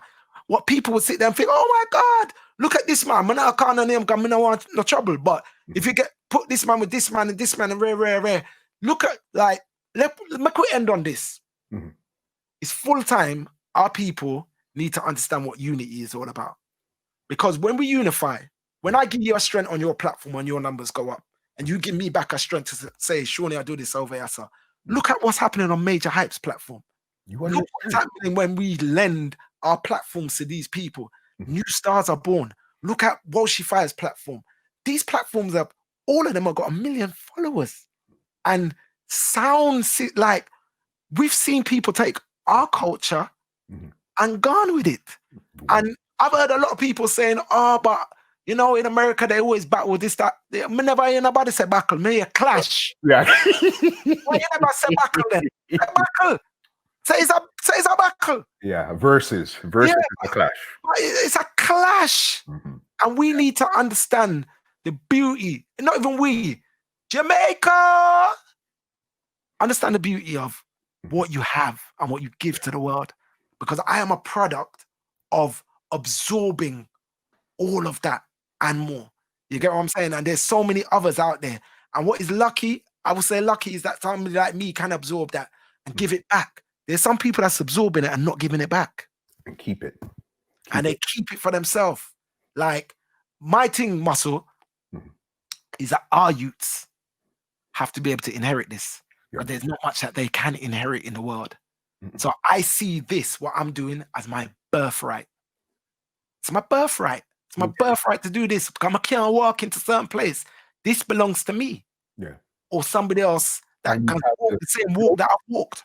The skills, the talent, and the know-how to actually do it. So if you weren't doing it, it's almost like you're doing it injustice to yourself, your 100%. Legacy, and the entertainment industry on a whole. 100%. So I just want people to know that, especially Seani B, it's not a selfish brand when you see this. Like, genuinely, I'm probably one of the most unselfish persons in the world. And I get this whole family, why are you doing that? Because it's for the music. It's for the people. If one person don't change, if a few of us don't change, we'll never ever see changes. When I was 20 odd stone, I don't know how much pounds that is in you lot's metric system. Yeah, I'm not sure. Over 300 pounds or whatever. When I was there, if I didn't start that journey to drop weight, I wouldn't get to which part I'm there right now. If we don't start this journey of unifying what we do, seeing the beauty of what we've got, and really kind of linking up and creating, we're going to throw away everything that we've got. And I don't want to see that. And remember, one man's garbage is another man's treasure. And then when they pick up the garbage and turn it into the treasure, we have nothing to say, boss. We've seen that already, because that analogy that you said is that analogy that I use all the time. Because that boop boop rhythm that we had, boom boom, keep boom boom, doom doom, all of that, we got tired of that in our muscle. Yeah, we got tired of. How many more rhythms are going to be boom, keep boom, keep boom, keep boom? How many more? We threw it outside. Do you know how many people pass and pick that up? Said bomb this. Millions upon millions. And polished it down, and now we can't even do nothing with that sound there. But left it for us to go back to it would seem like, what are you doing now? Now you reinvent yourself and create another. That's what we have to do. Another 30, 40, 50, 60 years. And do you know what? That did get recreated, but somewhere along the lines, the DNA gets shifted. Because from certain drum patterns to Giggy, to Bam Bam, to Dembo, to all of these kind of different drum patterns, that was the essence of what dancehall is. Just like house music, boom, boom, boom, boom. Afro beats, then it's got the little bounce in it. Hip hop, that's what makes it that genre. It's that little thing that you probably can't understand unless you're a musician, but it's that thing is what makes this dancehall. This thing is what makes it trap. This is what makes it Afro beats. I know if I walk in a club, and a lot of the clubs that I play in the UK are multi-genre clubs that play trap, hip hop, R&B, rare. I know the minute that I go on, I just stand up there. But I'm a player. I could just go Beanie Man, jum. You want a proper fix? Party done. You understand? I could go, yeah, party done. I could go toast, doom, the party done. Yeah. The minute we chip in with that sound, all sound lock off. I don't care what you played, bro. I don't care what. Sometimes I got some places, and they're like, here comes a bully. Yes, he is the bully. That's all Debo, I'm call myself. Yeah. I know once I take the stage, I'm going to start run up and down. Who was hosts? They call us hosts in the UK. Who was hosts like us? Yeah. Who can MC, chat fuckery, like us and entertain? Have you stand up and laugh your belly bust and oh now I don't play a song? What? What genre does that? No, Like, no, please tell me. There ain't no genre in the world that does all of that, you know? no. We put reason, rhyme and reason to everything. We're the greatest out there. Caribbeans are the greatest. I mean, I just said Jamaica, I'm Dominican. Mhm. Caribbeans, we're the greatest. We're a unique set of people. We're trendsetters. So my thing is just that trend that we set, that culture that we set, I just want to play my role in bringing it to the masses. Seani. To be epic. Epic. And again, I have a different set of questions. You know how many things I've even spoken about? Honestly, Listen, we didn't touch. If you've been doing this, how long now have you been doing this? 32 years. Okay, 32 years. We've spoken now about 3 hours. We've only spoken about 3 hours of your 30-year career. You understand what I mean? 3 hours out of a 30-year career is absolutely that's not even a day. That's not even half a day. That's a quarter of a day in your life if you put it all together. You understand? There's so many stories, bruv. Honestly, I am truly blessed. Honestly, You are truly blessed. That's the only way that I can say it, because I live my life the way I want to live it. Yeah. As I say, I always say I'm not rich. That's like my thing that I say, I'm not rich. But it's not about riches, it's about life. And to know you have a passion that from when you was a kid, like your school friends that turn like teachers and them still love dancehall. But one of my school friends, his wife wanted him to come to Jamaica with me on his 40th birthday, just to enjoy it in that manner. And I'm like, rah, I live this every day. So you know what? I'm just muscle, truly blessed, and thank you for the time for me to tell the story, guys. I don't get the opportunity to do this all the time, and I did say to you, on the other side of the mic. Always the other side of the mic. And sometimes I do want to tell my stories. I tell you what is hard is when somebody's telling a story and you know you could contribute to that story, but you have to hold back as a presenter. Because it's their time. It's not my stage. It's I've had to learn so much, because my manager used to say, you don't need to do that, Seani. You don't need to justify yourself. You're all right. That's why you're doing the interview. I'm like, yeah, but some people just don't like the other day I was speaking to Leela. Here we go, another hour. The other day I was speaking to Leela and she was chatting about the way she is grown up on the music. Yeah. And she's like, Seani, I come from country, Christiana. So immediately I want to say, there's a black cat come from. You get what I'm saying? Like, and I did actually. And then I said, and then she started to explain, when they play the music in country, it's done in a chronological order. Like when you go to a dance in country, a dance in country is a dance. A dance in town is a party. Because the dance start different in country. And that manure. The man will play more vocals. You have to go through the errors. You start from one place and then you build up. And she go, by the end of the night, then you hear the dancer. I wanted to be like, I concur. I know what you're talking about. Rare. But I just sat back. And what was beautiful with her is that she was able to tell that story without me having to add anything else on top. So it's very difficult for me because I've been part of it as well. So I want to tell my little story of them. You know what I mean? I think it's important for me to tell my little story of them. So look at it, you may see the book soon. Yeah. Once I get my number one, when I get my number one record, then we'll get the book. It's around the corner more than you even know. But as I said, people are going to learn so much from this because I know I have. This has been, again, I had a structure set up. I said, okay, I know this is the way we're going to go. But when you started to almost take it left, I said, nah, man, we're going that way because it was so epic. I didn't realize half of the stuff you're saying, again, because I'm on the other side of the pond. Canada is focused on Canada, States, and the Caribbean. You know what I mean? And then that's where we're missing. And when we're missing the UK and Europe and Africa, that's a humongous part of the puzzle. We're here. So then now I'm so happy that we got to connect and you got to speak everything. Listen, as you're speaking, I know the clips that I'm taking out right away. I almost want to push end right now so I can go take out this clip and put it out right now. I just want to say thank you very much, Muscle. And like, I want to see more of my UK people on it. 1,000. Because, and when I say on here, Mhm. on all the platforms, Mhm. because it's not just me. Yeah. I'm one of the last to come through the gate. I've just been through there doing whatever. There's so many generals over here, Muscle, and it's so important to speak to so many of them because they got the stories like the Big Johns from Birmingham. You get what I'm saying? Obviously, the Musclehead from Saxon, Trevor Sachs from Saxon. All these people, there's so many people. Like even some of the artists, them like the Sweetie Iries, the General Levy's, and all these kind of Top Cat, all these kind of artists. There's such a rich history in the UK, and it right now it just seems like it's Seani's out there. No. There's so many other people. So any help that you need to contact them, I could be your researcher.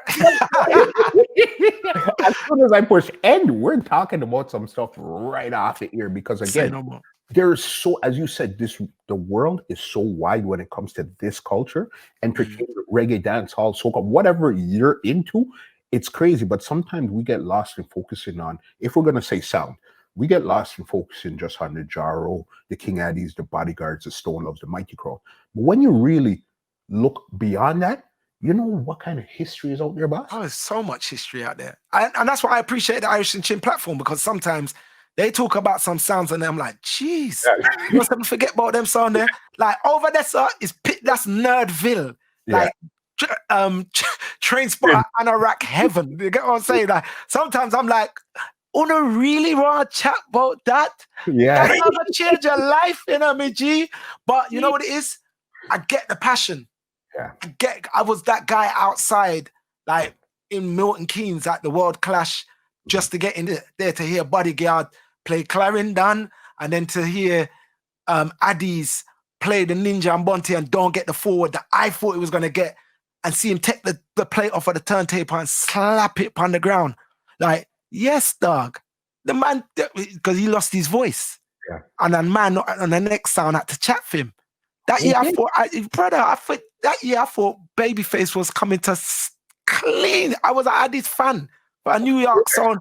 When the man played the Bonte and the Ninja, I said, dance done. Yeah. You have to remember, you know, that night there, you know, Johnny played the Clarendon and gunshot bust in a Milton Keynes, you know, dog. Bah, bah, bah, bah. I was close by the shot, and this place was massive. You know how many sound system boxes that there was? There was probably more box than blood clot people. And this place, it was a massive ice rink, you know, like massive. You need to get the stories of those clashes, dog. That was that the one Afrik was in also? Was Afrik in that one? Yeah, it man. Was Kebra Negus. I think it was Kebra Negus, Bodyguard, Saxon, Addies. And that's the one Saxon won. That's the one, I believe. Yeah. I believe it's the one Saxon won. And then the year before, who won the first one? You know what? I was in a quiz the other day and I forgot about this, and I was at the dance.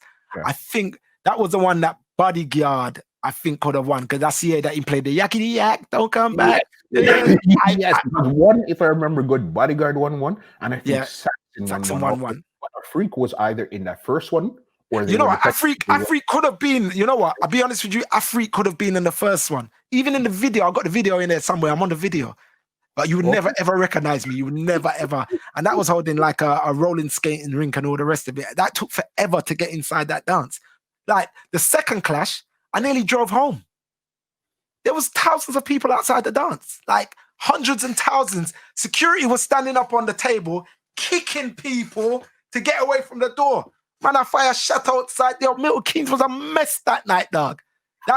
That's thousands of people. You need to speak. If you want to get Sound Clash history, you need to speak to somebody that was involved in that dance. I think Trevor Sachs would be an excellent person. I don't think Musclehead really does the whole interview thing and all the rest of it. But I think Trevor Sachs would be. Since we're on here, I need to put this on here. I tried to reach out to Musclehead because I said, a Musclehead versus a Musclehead interview, and we both wear glasses. Would be freaking epic. But he said he's not that type of person. It's like, he's not. I think I'm one of the only people that's got Musclehead to talk on here. Yeah. A man ring me the next day and say, what kind of juju I work, Sean? I'm Musclehead not talk. Like, Musclehead don't talk. And again, I'm going to say this. I think Musclehead saw the pure, like Musclehead, you don't want this interview to done. I grew up on Saxon. My brother, as I English you, was Saxon. Saxon. The little sound effect. I may hear that in my dream. One time them play against a sound called Young Lion, literally 100 yards up from my yard. I hung out my bedroom window to listen to Saxon sound. Last year, was it last year or the year before, I played on Saxon. It's the proudest my brother has ever been in his life. Yeah. Like, when I mean proud, I'm going to fuck it up. Big up my brother, Alan Brando. Give me the stage. Yeah. And that's the year that Agent Sasko and Spragger come and performed. And that was like a viral clip from Carnival. Yes. At the end of it, I had to call Musclehead and say, Muscle, come. Yeah. This is my bigger brother, Benny Branks. Mm-hmm. Yo, my brother was like, yo, you don't even know. The whole walk, you have to walk, go on from Carnival, you know, the whole walk home, raw. You played on Saxon. And all of the man them from my estate are Saxonites. That's what you used to call him, you know. Saxon. You see, when me play on Saxon in Carnival, I death on my boss. This was 2 years ago. Them say, is now your boss. All of them man there, that's how them love Saxon. And to the point that Musclehead will pick up the phone and call me, and Musclehead not chat to people just like that. He's a recluse. Like, he's about his music. I can phone Muscle and call him. You see them things there for me, Muscle? That is like raw. Like, those are my superheroes. Of course you know this, bro. Rory Stone, like my car, Rory, like, Rory, possible. We are called before. Like, what go on, Rory? Fuck off. This is the great Rory, bro. You see that name that you just said, superhero? Yeah. When I sat down with Rory, I think it was last year sometime. That in the intro, that's what I told him. I said, listen, you're a living sound system superhero. Brother, you remember what I said, you know? It's juggling Stone Love that made me realize what I could do in dancehall. So for Rory to be my friend, and when I mean Rory's my friend, Rory will ring me and be like, what, go on? Oh, you know, call me. What? Yeah. I'm sitting there like, I remember the first time Rory said to me, Seani, send over this rhythm or yeah, mix a reggae roots rhythm. Send it over, I'm going to make my engineer. I phoned my brethren, Fish. I said, Fish. Rory just told me to send a song. Fish just started to laugh. Pussy, your boss. Your boss, pussy. Brother, about 6 months later, Rory phoned me out of the blue. And I'm going to end on this, guy. I'm going to end. If you have any more questions, that's cool. Sure. But this is the last I'm going to say. This is the last one. This meant so much to me. It was this position that I'm in right now. Rory phoned me and goes, Seani, you're the next one. I goes, what? This is about 3 years ago. You're the next one. I goes, Rory, what you chat, sir? Seani, whatever I can do to help you, say the word. You're the next one. You're important to this culture. Keep it black, son. Rory Stone Love. Kill me dead if I'm lying. Yeah. And you know what that means? That's like a baller hearing Pele or Maradona. That's like a boxer hearing Tyson say, come. You're the next heavyweight champ, fam. Like that, I stood up in my studio and walked around for a few moments.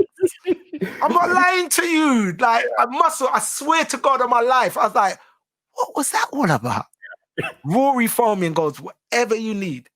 Like, Seani, you're the next one. We need you. So when I hear them things there, like, it's like, fuck, my life. Like, literally, I always ring home like, yo, you never believe. And it's just happening. When Bounty Killer called me outside All-Star Thursdays, I goes, Shadi B, come here.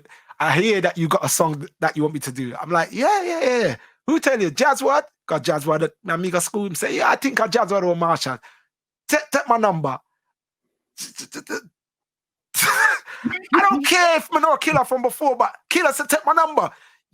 To the point that in my phone it says Killy. I didn't even put that R in at the end. And I didn't want to press delete, and I didn't want to ask a number again, just in case I deleted it accidentally. When I went back to my hotel room, I was like, blood, this is what I said. And this is going to be the last thing. Blood clot. Me and Beanie a friend. Me and Bunty a friend. Buck up my boss. And that's where I'm coming from, dog. Since your boss, leave your contact where they could check you out, my brother. Seani B Remix, that's SEANIB Remix, or look out for the sign, you know, the logo. This is, I can't even do it properly. Grabbing the wrong parts. This is Brookout. Follow my team. This is Brookout. And obviously Thursday nights, BBC Radio 1 Xtra, 7 till 10 during the quarantine. Once a month, we write for the Voice newspaper as well. And obviously the YouTube channel 1 Xtra to see all the freestyles and sessions. Seani, it's been an amazing, and you know, this is just the first of the journey that we're on, right? Right. We have so many more times to catch up, and we're gonna meet each other in some real strange places. What are you doing here? Because this is the entry that we still haven't really met and shook hands and said yes. You know what I mean? We're gonna meet, whether it's on Jamrock Cruise, whether it's in Jamaica, whether it's in Canada. It's gonna be somewhere really like, holy smokes, shot him up, and then we're late. Specs is sending the invitation. Specs and Dory is sending the invitation for sure to come to Canada. So it's gonna happen. And sooner than you expect, because I'm gonna sit down with Specs and be like, yo, what are we gonna do after this, dog?